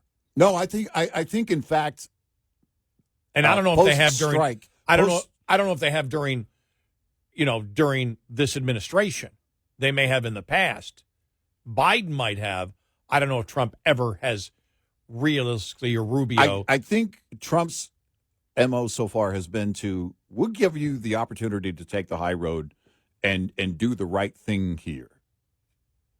But if you're not going to take that opportunity to do that, then there might be consequences that you're not going to be happy with. And I think that's a very plausible theory that, Qatar, you don't really have a place at the table anymore, and we don't see you as a mediator. But we're not going to tell you that. Exactly. We're not going to say that out loud. Right. You'll know it, and we won't have to say it.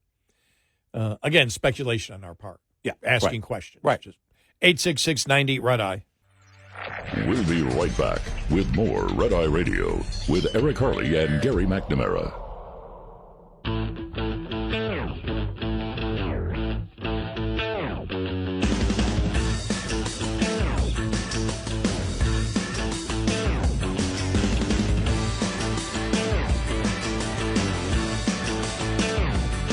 We are Red Eye Radio. He's Eric Harley, and I'm Gary McNamara.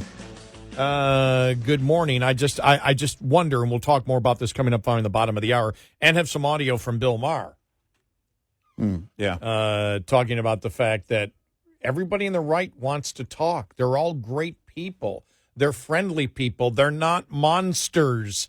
They want to talk. It's the left that doesn't want to talk. Mm-hmm. They don't want to hear that. No. The left doesn't want to hear that from Bill Maher. Right. It's like, what are you talking about? They have to be monsters. And we talked about that early on from the Mark Halprin podcast, Dan Turrentine, whatever, when he came out and said, and he's a lifelong Democrat, saying they got to stop calling Trump Hitler. They got to stop calling him a Nazi. Number one, it's bad politics. Number two, it's not the truth. We think they should be reversed. Number one should be it's not true, and that's why it's bad politics. Mm-hmm. Yeah, it's the fear is what they see as the motivator. That's been the case for a long time. When you start disassembling the fear, when you start removing that out of the equation, then what do you have? You have nothing. You've got to discuss the issues. Yeah. You have nothing left. There's a reason, as we've stated many times. And what's interesting is the things that we've been saying for years, Now you've got people on the left that are slowly starting to repeat it. coming on. And almost it sounds like you and I from 10 years ago and 5 years ago and 6 years ago. It's like, well, this is really weird. Yeah. Should we charge them with plagiarism or should we just be happy? I'll call my lawyer on that one. No, again, when you understand the fundamentals of what they have built, they built this monster. They can't just tear it apart. These minds have been indoctrinated, programmed completely, fully, and it's who they are. And they started this process with these individuals at a very young age. You know, it reminds me of The Village, the movie, which is clearly about Trump. I'll have to, this is a time of the year. Yeah. It's a great movie. You did tell me temperatures in the next week are supposed to get drastically lower to the low 90s. To the low 90s. That's fall in Texas. And so I've got it on DVD somewhere. Yeah. And if not, I can find it on digital. But I still believe I have it. I got to watch The Village because it's really not a horror movie. As you said, it's about Trump. Well, and if you think about the way they raise these young people in that movie, if you know anything about the movie without giving it away, think about we can give indoctrination. It's about Trump. That's the giveaway. They don't like the color red. Right. They created a monster that wasn't really a monster. Right. They even built a wall. And the Republican Party are those we don't speak of. That's right.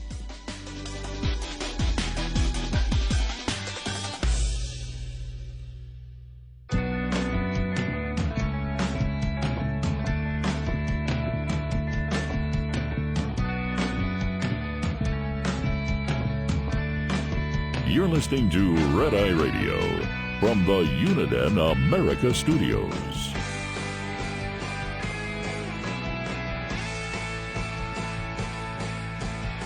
We are Red Eye Radio. He's Eric Harley, and I'm Gary McNamara. Good morning. Thank you for being here, as always. I want to play this audio cut here from Bill Maher. And I say I because I pushed the button. That's right. It's your finger.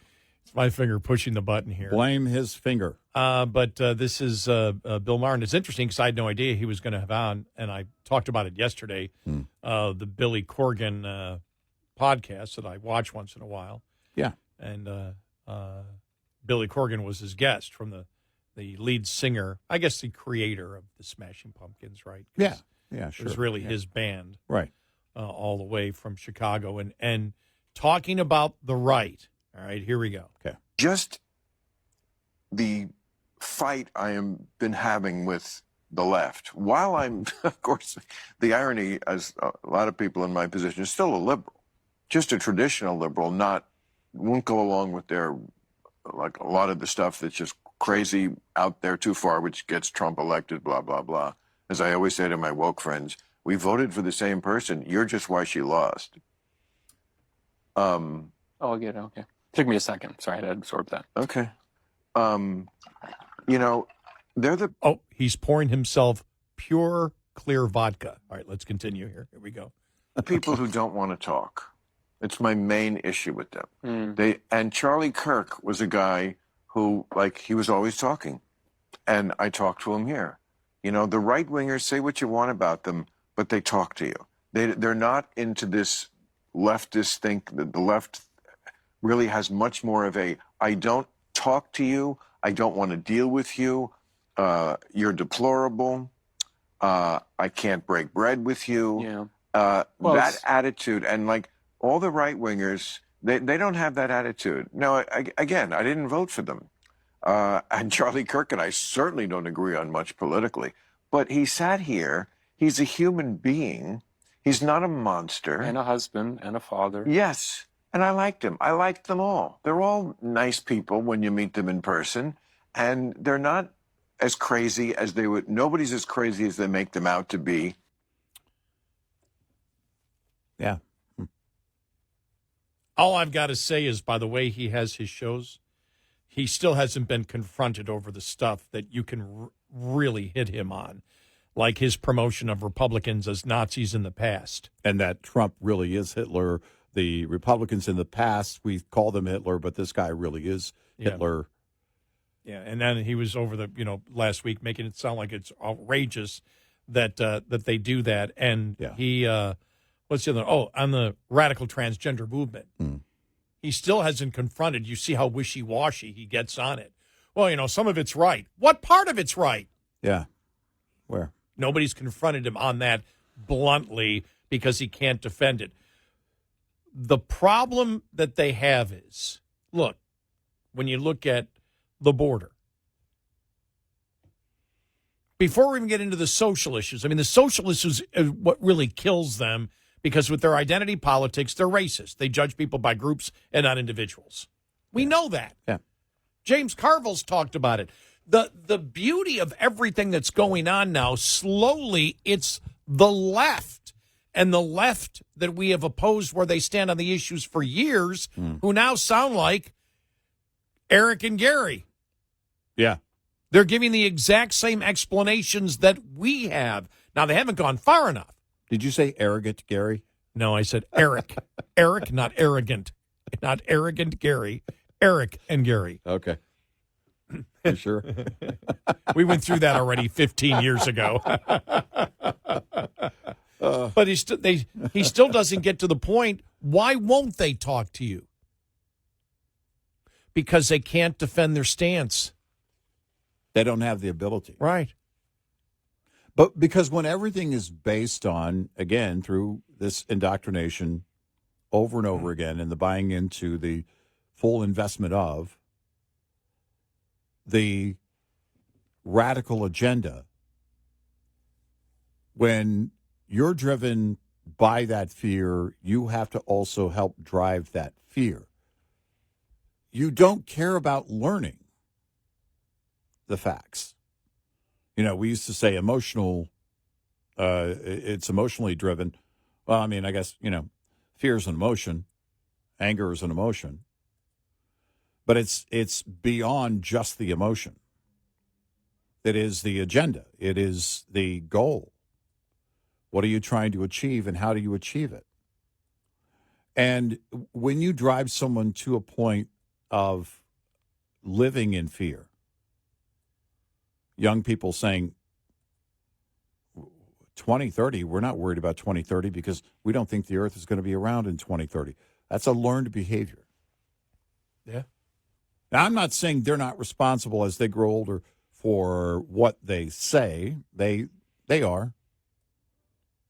Because you can snap out of it. But when you live it every single day, you're not going to deprogram those people. You're not going to give them any pause for thought, which again highlights the importance of turning point in Charlie Kirk's entire mission statement. He was confident you could. And he made a difference with the conversations, but also with his demeanor.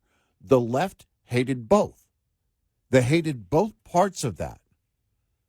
They didn't like the fact that when he actually showed up, he wasn't a monster. They didn't like the fact that he's espousing the truth and his own opinions and wasn't all fire and brimstone against the opposition. He was welcoming because that's what you have to be, especially when you want them to listen. I saw one where he was debating with this young woman, and the fascinating thing is when they'd all go silent because they didn't have an argument back and they didn't know where to go. Yeah. And they were just silent. Well, and it's like, and you could hear it from the audience, the audience reaction to it. It's like, okay, you don't, number one, know what you're talking about. Right. He could in a very nice way. And this is the problem. If you're on the left, you recognized it. He destroyed your argument. Yeah. He actually did, even though he was being nice to you. It was such a slam dunk on so many of the social issues that it was embarrassing. And if you're on the left, you saw that. You had Charlie Kirk that was able to go onto the college campuses where indoctrination is probably greater than any other place where a young person can go in life, where the indoctrination was absolute. You could not respond to it. We know that by the polling, I think it was a Pew Research poll we did a couple of weeks ago that showed the majority of liberals didn't believe that they could talk freely on campus. Even liberals didn't. Right. And so what they did was they didn't believe any of the stuff the professors were talking to them. Liberals, self-identified liberals, students would say, these people are whacked. And so we're not even going to pay attention to them. We're just going to go along to get along so we get the grade and get the hell out of here. But you can't fight this system because it's so ingrained into college campuses today. Well, he went in and destroyed that. Every campus he went to, he destroyed that. He brought not only coherent arguments, but he brought into the college campuses the fact that you don't have to be a part of this forced society that they're attempting to create at college where everybody universally agrees. Otherwise, you're destroyed if you don't. You can think autonomously. You don't have to be a part of a group. I'm not saying you have to agree with me. I'm saying just consider my viewpoint. I want you to be the best you that you could be. I'm not for identity politics. I don't judge you as a group. I don't think sexuality ought to be the main thing that defines you. That's poison to the left. That's absolute poison because it makes sense to young people. And the one thing that the Democrats haven't figured out is you cannot mentally oppress young people without eventually getting a reaction from them. If the 60s taught us anything, it taught us that. Young people will revolt. Yeah. They're not. I mean, that's the, you may be able to convince some of them, but what you've seen, and this is why I'm so optimistic, what you have seen is a reverse from what we saw in 2020 when it seemed that everybody was agreeing on a false premise of Black Lives Matter, of the radical transgender movement, of everything. They were being intimidated to do it, but they didn't buy into it. I think this is a reaction that you're seeing right now over the last couple of years. Trump was elected, I believe, in part because of the reaction to that.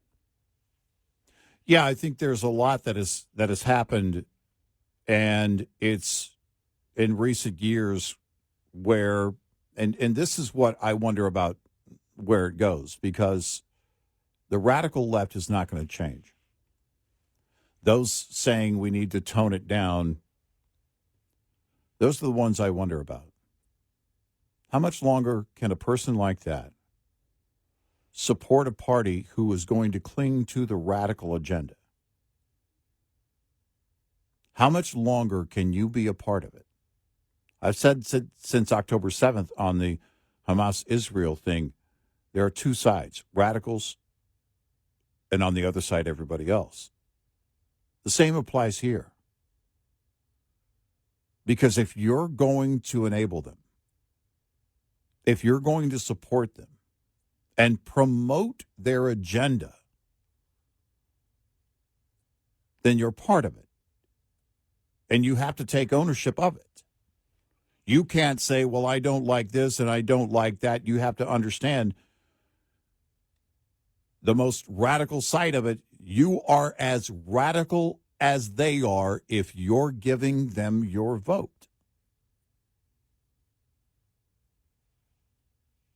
I don't know where your vote goes, but as long as you give them your vote, you're with them, not against them. Mm-hmm.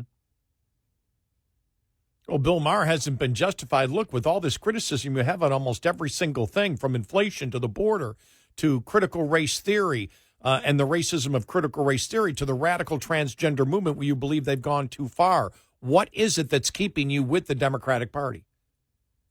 Right. Has that question been asked to him in that blunt way? Right.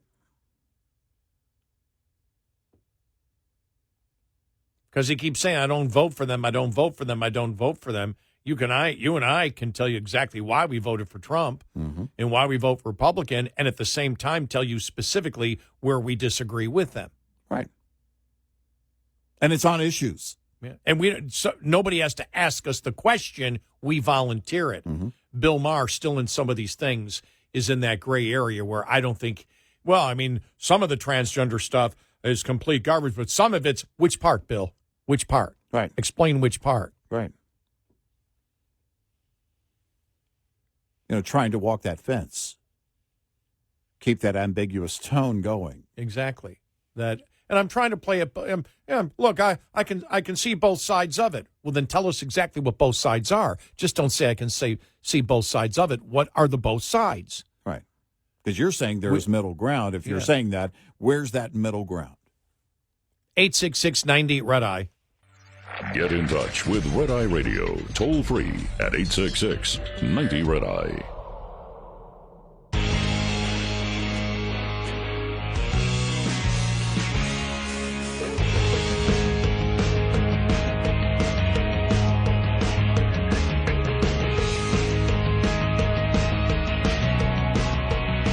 We are Red Eye Radio. He's Eric Harley, and I'm Gary McNamara. More on the fallout of the response of the left to the assassination of Charlie Kirk coming up. Plus, Cracker Barrel removes modern decorations. They are restoring the old-timer signage. Plus, they're getting rid of other decorations from their stores. Top Democratic donors are giving Biden the cold shoulder on giving money to his presidential library. Oh, my God. And Trump's lawyers seem to be raising a lot of money for his presidential library. And what about the because this is the one, we talk about, the consequence culture, the cancel culture, consequence culture, whatever. Remember when people were getting fired for saying all lives matter? Yep. All lives, I believe all lives matter. You can't say that. If you say all lives matter, it means you hate blacks. Right. It's racist. Yeah, you're right. Remember? Yep. It was racist. It was racist to say all lives matter. Oh, man. But I'm glad he got murdered. Well, that's fine. That's What's wrong with fine that? for them. Yeah.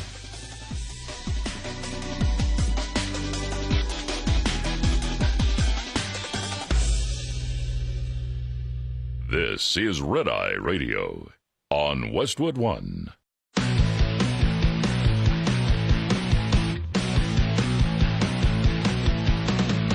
Now, it's Red Eye Radio. Gary McNamara and Eric Harley talk about everything from politics to social issues and news of the day. Whether you're up late or you're just starting your day, welcome to the show. From the Uniden America Studios, this is Red Eye Radio. And he's Eric Harley, and I'm Gary McNamara. Good morning. Thank you so much for being here. Well, this from Florida, Eric. Yeah. Oh, by the way, he's Eric Harley. I'm Gary McNamara. The fate of an embattled Palmetto Bay councilman now rests with Governor Ron DeSantis after the city council voted 4-1 last night to remove him from office following the backlash over a social media post about the assassination of Charlie Kirk. The majority vote came after a heated meeting in which dozens of residents, along with the mayor and other council members, called on Steve Cody to resign. Cody cast the only no vote and later told reporters he would not step down. I was standing room only at the city council chambers as residents lined up to denounce Cody's remarks. We'll get to some of those in just a second.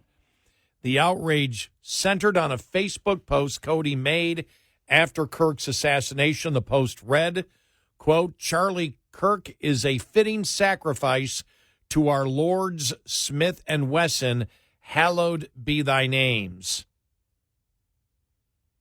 He later deleted the post and issued an apology to the Kirk family, but clearly the residents of his community have rejected him. Here's just a cross-section of some of the response at the city council meeting yesterday. I will say this. You are disgraceful. You really are. What you have done cannot be forgiven. I don't forgive you. I wish you nothing but the best of luck for the rest of your life, because your days are numbered. Your days are numbered. The way you're sitting, you're rolling your eyes, it's disgraceful, man. You have brought a horrible name to this community that all of these people up here and behind me have worked years to tirelessly build. It's shameful. We asked you to step down. Right here, I have a recall petition. If you're really going to make the whole village go through this, it's going to be done. We have 40% of this village that's going to do it. Walk away with respect. Do what's right. To mock somebody who's a husband and a father that got shot in front of their family and killed, it's embarrassing. Oh, you're being judged here, but you have another chance. I hope you find God and your final judgment day is better than today. By the way, when the one man said your days are numbered, he meant as a city council person. Yes. That's right. He wasn't making the same kind of threat back. Right. All right, I want to play also. Hang on, don't go to me. I'm having some problems here. I also want to play this audio cut. Okay, now you can go to me. This is on Mark Halprin's podcast, and this is Sean Spicer, Dan Turrentine, and Mark Halprin talking about the Democrats here and their response to all of this. Here we go. Dan's going to respond, but I'll just add to your list because everything you said was true. I'll add to your list. The Democrats can say, well, leaders haven't cheered Charlie's death, but they've not condemned in a full-throated way what many on the left have done. And they've now, the hypocrisy of Democrats in the media saying, how dare there be cancel culture? How dare there be efforts to get people fired?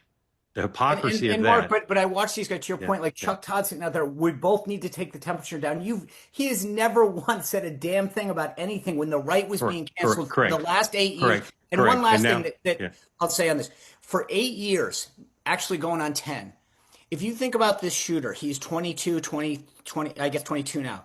So think about this. Since he's been 12 years old, all that kid has heard in legacy media, by educators. I remember my kids, when Trump was elected, they had a crying day. You could take the day off. It's a nursery school, for goodness sake.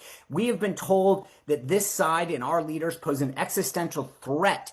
You wonder why 12-year-olds grow up and become radicalized? Because they've been told that our side is horrible and bad. So I will say, everything Sean said was true. And I will say, for those of you who say, we're done with both sides, okay? Now Dan's going to tell you why his side has some real grievances.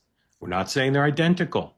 But it is not going to solve America's problems. It's not going to bring the country together for one side to say, our hands are clean. We have no problems whatsoever. Every problem is so much worse on the other side. Okay? Dan, take as much time as you'd like. I'm actually not going to. I'll just say I disagree. We're not going to convince each other of this. I hear Sean. I do. The one thing I agree with both of you on is it is somewhat comical to hear people say, oh, you're canceling the other. Obviously, that's been a part of our politics the last few years, and the left has to hold the mirror up on that front. But just look, the left and the media. I've never seen the New York Times and the Washington Post. On that one. I've never seen the New York Times and the Washington Post so upset as they were over the weekend about people being canceled. And about people using free speech to call out other behavior that they don't like. Dan. I mean, as I say, I don't agree with some of that stuff. And I think it's not healthy for anyone to talk about destroying the other. Yeah. Gotta move on. No, I don't want anyone to walk away like thinking it's never acceptable. And that's the bottom line. But the point is that there is a degree, this is deep and visceral. And when you see these people, to Mark's point, in the like suddenly now they've reached a boiling point. Yeah. It's deep and visceral for the president's disproportionate reaction to what happened in Minnesota. That's deep and visceral for people on the left. It's deep and visceral for the president to make fun of Paul Pelosi being attacked. That's also deep and visceral. Not saying they're identical, but I'm saying they're deep and visceral feelings on the other side. But it's not the same. No, it isn't. And it's not the same because the motivation behind the behavior is very different. And the entire point is, again, I'm not saying that the right never says anything that I object to.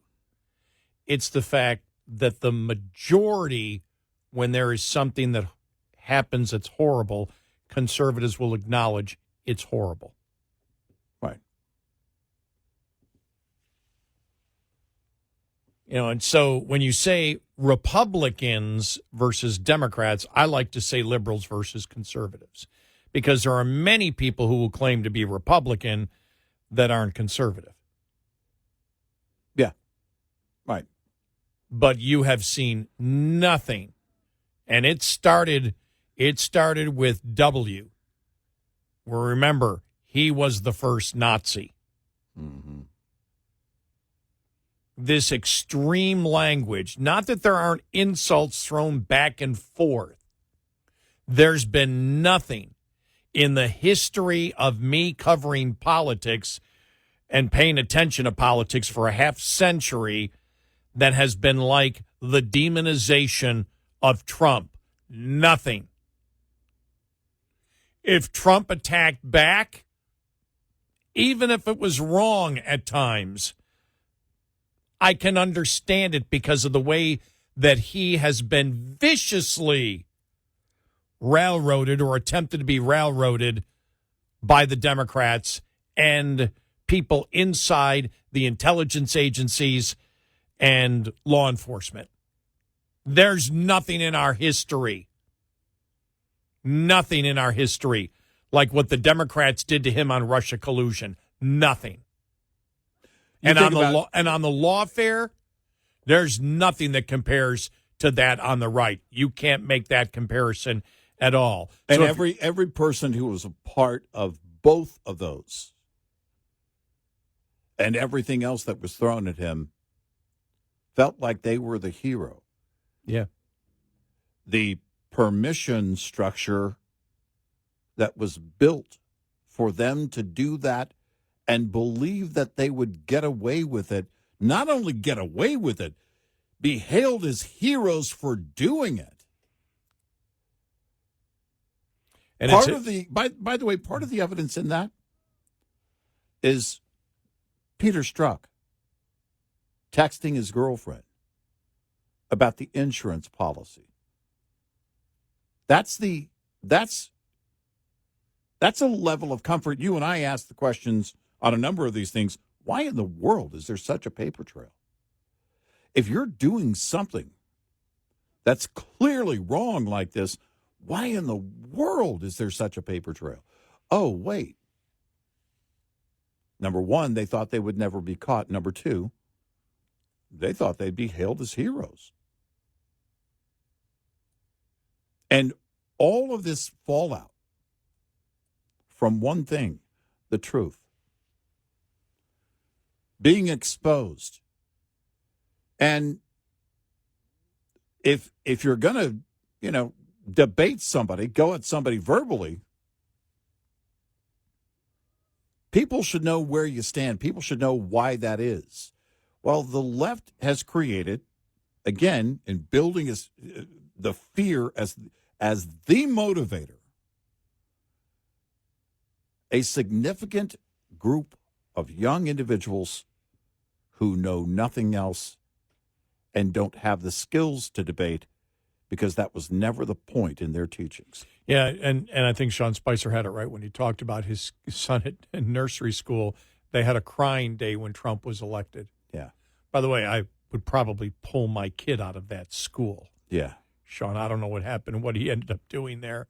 But when I heard him go, no, I doubt my child would be going to that school if that happened. But they had crying days probably at college campuses for older did. Kids. Oh, they did. Remember that? that? Oh, yeah. They did. Remember we covered it. You know, you can cuddle with a kitten. Yeah.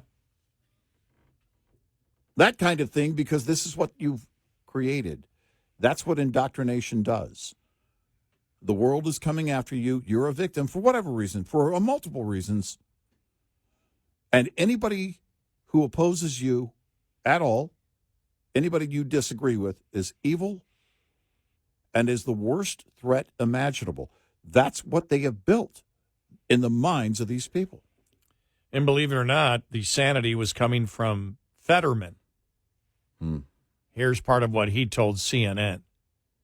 Never going to change my party, but clearly we've lost the argument, and right now I think it's entirely appropriate to really be honest and just figure out why exactly have we effectively lost 2 out of the last 3 cycles, and a lot of the things we've really kind of really lost our connection with American voters in ways. And I think we can't just be, well, Trump is always wrong, or that we're going to set the country on fire or whatever. That's just not true either, of course. But, you know, when I represent a state like Pennsylvania, that keeps you honest. And you always can't forget that a lot of Americans happen to disagree with you. That does not mean that they are fascists or now they want to shred the Constitution. When you hear some Democrats saying Trump is acting like an autocrat. Yeah, no, that's the thing. If you actually compare him to an actual autocrat, that is not just that. Now, last night, for example, people were complaining. You know, they were protesting about, oh, that's the Hitler thing. You just don't ever compare anyone to Hitler and those kinds of extreme things. And now look what happened to Charlie Kirk. I mean, you know, the man was shot. Now we have to turn the temperature down. It's like we can't compare people to these kinds of figures in history. And this is not an autocrat. This is a product of a democratic election. So you don't think that Trump is at all shattering any of the norms of democracy in any way? I'm saying he's definitely different, but that's what America voted for. Again, I don't agree with many of these things, but that does not make him an autocrat. But one of the things that I hear from Democrats a lot saying a reason why voters may not like Democrats is because they don't fight hard enough. Democrats should be fighting harder. What do you say to folks who say that? What exactly is fighting? What is fighting? You know, delay more votes, or just vote every no on everything, or saying, well, if they're doing X, well, then that means it's wrong, that kind of a thing. It's like, what exactly is fighting? I'll give you an example. It could be shutting the government down. Like some Democrats say, if this happens, it'll be Trump's fault. That's not fighting. That's mutilating our nation. If you vote to shut our government down, you are going to harm millions of Americans. And why would you do this? Where's our leverage?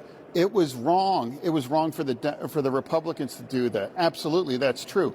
It was wrong for the Republicans to do that. It would just be wrong for us for those things. Bigger picture, has your party shifted or have you shifted ideologically?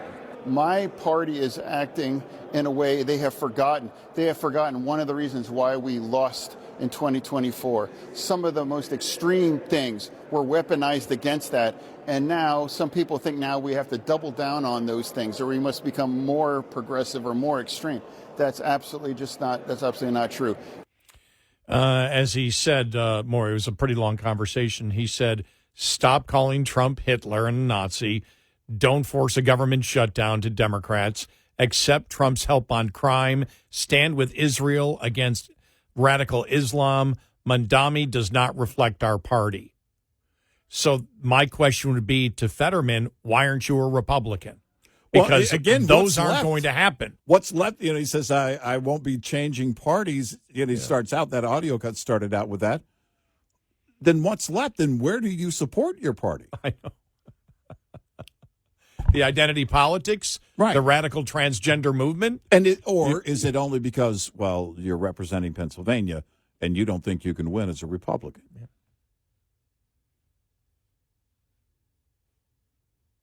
It's not politically feasible. That is the strongest statement by any Democrat. Yeah, it is. Any Democrat in office. In office, yeah. Yeah. In the Senate. Certainly is. 866-90-RED-EYE. Brought to you by Hot Shot Secret. Hi, I'm Jen Loomis, a transport safety expert at JJ Keller, and I'm here to share a tip on speed and space management. When driving, you need to manage the space around your vehicle so that there's enough space to allow you to adjust when traffic conditions change. The space ahead of your vehicle is the most important and one of the easiest to monitor and adjust as needed. One rule of thumb is to allow at least 1 second for each 10 feet of vehicle length at speeds below 40 miles per hour. At greater speeds, add an additional second. It's impossible to keep other drivers from tailgating you, but there are some things you can do to make it safer, such as increasing your following distance, avoiding quick lane changes, and slowing down. There are also several things you should do to ensure that there is plenty of space between the side of your vehicle and other vehicles. Don't hug the center line, avoid hugging the right side of the road, and avoid traveling alongside other vehicles in strong winds, especially crosswinds. This tip was brought to you by JJ Keller and Associates. Visit us at jjkeller.com. Coming up, more with Gary McNamara and Eric Harley. It's Red Eye Radio.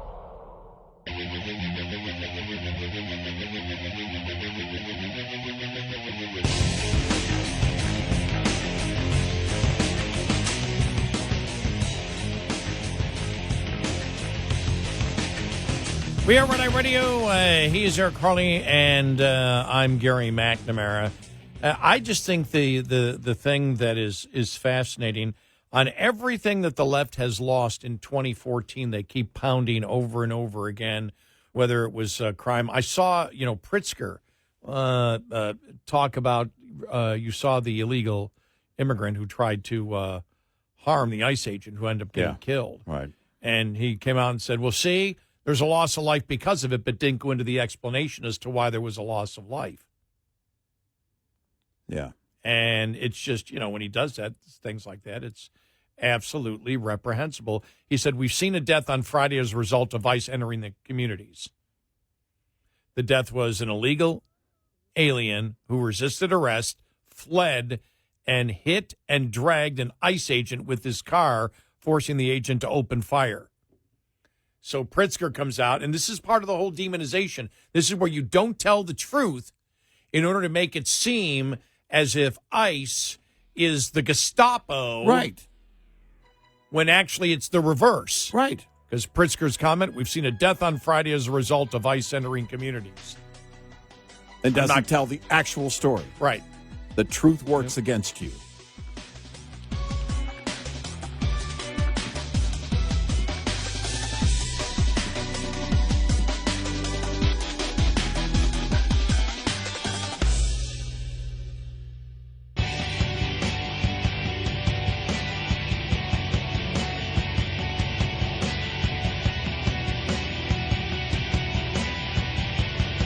Catch all 5 hours of the show live every night on the Red Eye Radio app. Available in the App Store. Red Eye Radio.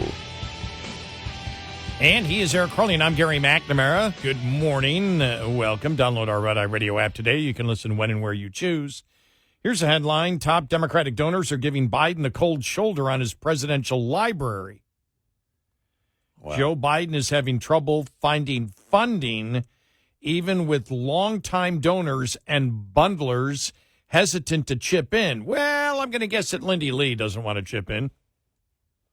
I think there's probably a number of people that are like, you probably shouldn't have a library. And I mean Democrats. Yeah, most of the more than half a dozen people who were once major Biden donors or bundlers who spoke with NBC News said they harbored no ill will towards Biden himself. No. Yeah. But either wouldn't give to the library or would only give a token amount. Every $5 donation helps. NBC reported, that's right, for every $5, you get a free Kamala Harris book. That's right. Some said they had had a Joan Baez DVD. Some said they had personal interactions with the ailing former president's inner circle, and it was so distasteful they believed it would be a barrier to ever raising significant funds for Biden. Whoa. That's Lindy Lee. Yeah. This presidential library is made possible by viewers like you. Others say they're saving their financial firepower for the party's future needs. No way, a Biden bundler and former administration official said when asked about a potential donation. Major Democratic donor Susie Buell told NBC she is not inclined to give to libraries, while another donor said, I'd like him to have a nice library. I just don't see that's where I'm going to spend my money. Well, which means I want a library as long as somebody else pays for it. Yeah, I don't support it enough to reach into my pocket. John Morgan, a longtime Biden supporter who raised nearly $1 million for the former president's 2024 campaign, sounded bitter about the idea of donating again, saying he wants an $800,000 refund from them. Wow. As the funds he raised ended up going to Kamala Harris. Biden faces residual anger from the party over his decision to seek a second term despite health issues. The network reported back in March that Biden's attempt to reinsert himself into party politics seems to have fallen flat. Seems? It appears. Yeah. Wow. They did not interview Lindy Lee. We played some of her audio yesterday. Yeah, right. All right, we got to play this. Okay. All right, or at least a part of it, not the whole thing. It's all right. Joe Manchin on with Brett Baer. Okay. You know, he's got his book coming out and everything else. And yeah, sure. apparently he was happy that the Republicans won in 2024. Okay. All right, here we go. All right. Do you think that the Democratic Party, your party, has gone far left in most cases? We just did a story on the New York City mayor's race and the New York governor endorsing him, Zohran Mamdani. What do you think of the state of the Democratic Party? Well, I think both parties. The Democratic Party has gone extremely left. I told President Biden, I says, I can't believe how far left and how liberal your administration is. And this is not who America. They want that center left, center right. They don't want the extremes. They want basically things done. They want a secured border. They want safe neighborhoods. And also we want legalized immigration so people can come to this country for the right reason. We should be working on all that. No one's talking about the debt of the nation. No one's talking about the education. That basically we aren't, in any category leading in the world. Healthcare could be a lot better. All these things we have to work through. But it can't be if you're playing the blame game. And I'm asking the Democratic Party, you better start looking at how you lost people like me. I've been a Democrat all my life. I'm fiscally responsible and socially compassionate, Brett, and I come from West Virginia. And now I can't even identify with the far left ideology. So they better figure out. They lost 167,000 people who are registered Democrats since the November election. Something's wrong. They don't want you to control their lives. They want you to be their partner. They don't want you basically to prevent us from being able to do our job. But we people have to work. In our polls, for example, this latest Fox News poll on political divisions, what's most important for you facing the country? The economy is way up there, and then you have immigration, border security, healthcare. Political divisions are down at 11%. Yet you would think, judging by where we are and how much we talk about that, that it's driving the day. Are we as divided, after all those years you spent on Capitol Hill, as people think we are? Well, when I go back home or when I go out around the country, people want to be together. They come up to me and we talk and everything. They appreciate trying to work from the middle. Brett, when you have about 50% of people who are identified as voting in our election process that are no party affiliation like myself, and only 23 or 24% are Democrats and only 26 or 27% Republican, something's wrong. Both parties have to figure out how do we get that middle. In the last election, all you all talked about, Brett, during the election in November was the 7 battleground states. 43 were already predetermined. In the book, we talk about how do you bring people back together? How do you respond to the people? Basically, I said I took an oath of office to protect and defend the Constitution and the people I work for as the people in West Virginia. Okay, I just got to stop there because he's not saying anything. Blah, blah, blah, blah, blah, blah, blah, middle, both sides, blah, blah, blah, I mean, blah, both sides in the middle. this is like it's like a what do you call it? The no labels. It's like a no labels party endorsement. Yeah. You're not saying anything. You know, people want the middle. What's the middle? The 80-20 vote? That's not the middle. Let me repeat. The 80-20 issues are the middle.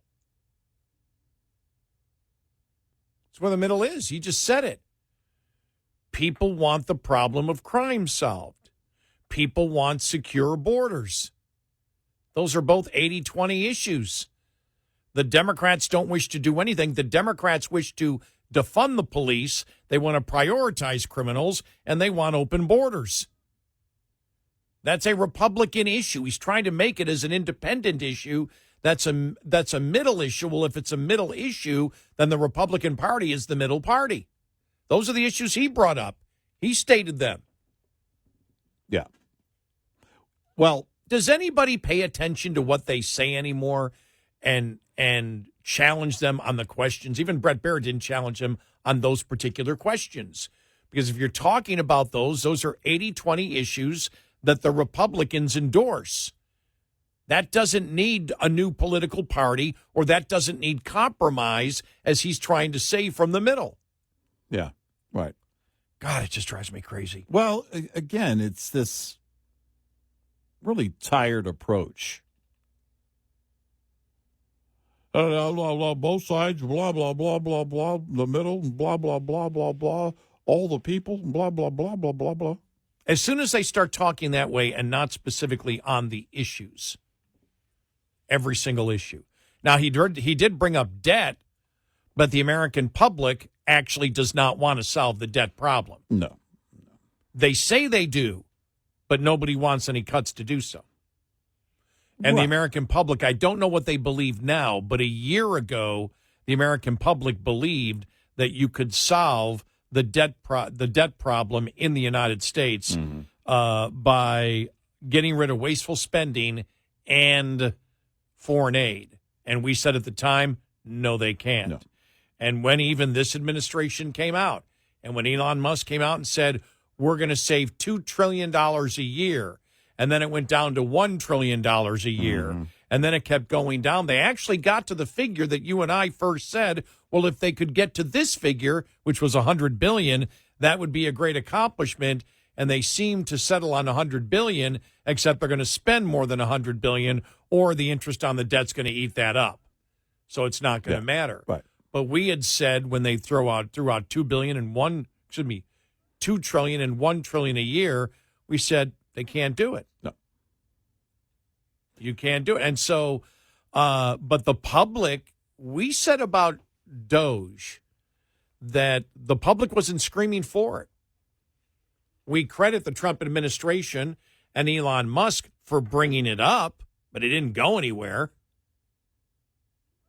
Well, and I suspect it's because of where you started. I mean, this wasn't a grassroots effort that said nothing else happens before Doge. I mean, right. When you and I have seen that to a certain extent at times along the years, but it's not. We know it when we see it. I was very impressed and optimistic about the fact that we were even having a discussion. Right, exactly. I thought, wow, what did I miss? And of course, then it was going to end badly, because then you got to make it happen. You've got to actually put things into action. Yeah, but Caroline Levitt, every day talking about this being cut and that being cut, it ended up being the waiving of the Epstein files. Yeah. Sorry. Yeah, same thing. I know some of you don't want to hear that, but that's bluntly what happened. Doge was a complete failure, but it was a failure that nobody really cared about because nobody really wanted the cuts to begin with. Right. It's not going to move the needle much because they no. weren't there in the first place. Right. Everybody says they're against debt. Who doesn't? But as soon as I think the most attention that people paid to it was when Elon started saying Doge check. I'm sorry, check? What? Yeah. And we told you there wasn't going to be a Doge check, and we got criticized for that. And Not bragging, but just setting the record straight. We were right on that. Yep. We know that BS can come from any politician, irrespective of what side they're on, and there was a lot of BS being thrown out with Doge. Yep. Now, there was a lot of good things that came from it. And the good things that came from it, not that you could drastically cut, but trying to get more efficiencies inside the federal government. Yeah, when it comes to which would be greater communication and flow of operation within the federal government and departments. And modern technology and what USMCA was doing. And, the money that was being spent for political purposes and anti-American efforts. Right. With using American taxpayer dollars. What the hell was that about? But it brought it to the attention. But overall, bringing it to the attention of the American public, at least Elon Musk can say, I brought it to your attention, and nobody really seemed to care. Yeah. We know our audience cares about the debt. There are still conservatives that do, but the Republican Party has given up on it. We've said that many times. They don't care about the debt anymore. No. Let's see what happened. Let's see what happened. Did we ever remember, we were going to get the cuts. And by the way, if we get some of the rescissions, I'll be happy. But it looks like that's going to be pennies and not dollars. Yeah. Yeah, I don't expect any of that to really, anything meaningful to happen. But, with Manchin, it's just like, stop it. Just, who would buy his book? I don't know. The Great Middle.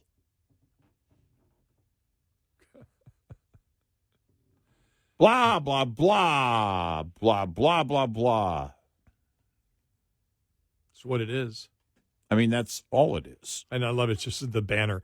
State of play, Manchin analysis of the political landscape.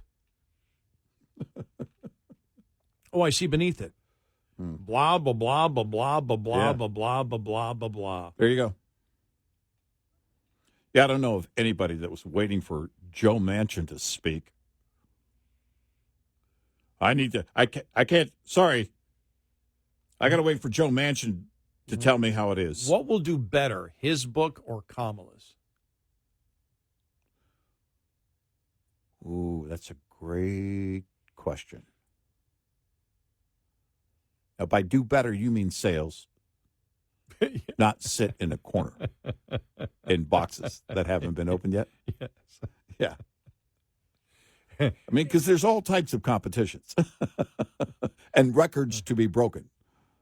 Yeah, that's a good question, though. 866-90-RED-EYE. Get in touch with Red Eye Radio, toll free at 866-90-RED-EYE.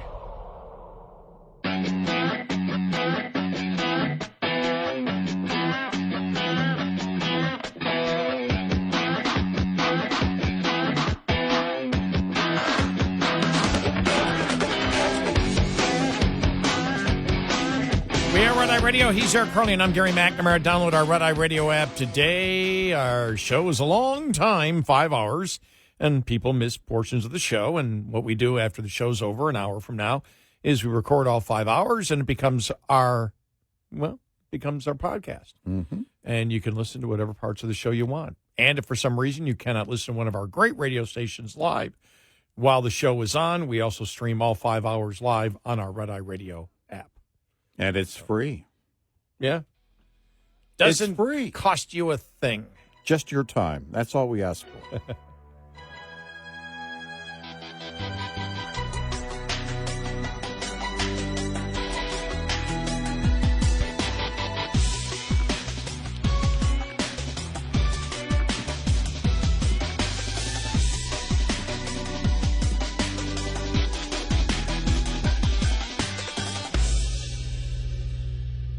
This is Red Eye Radio on Westwood One.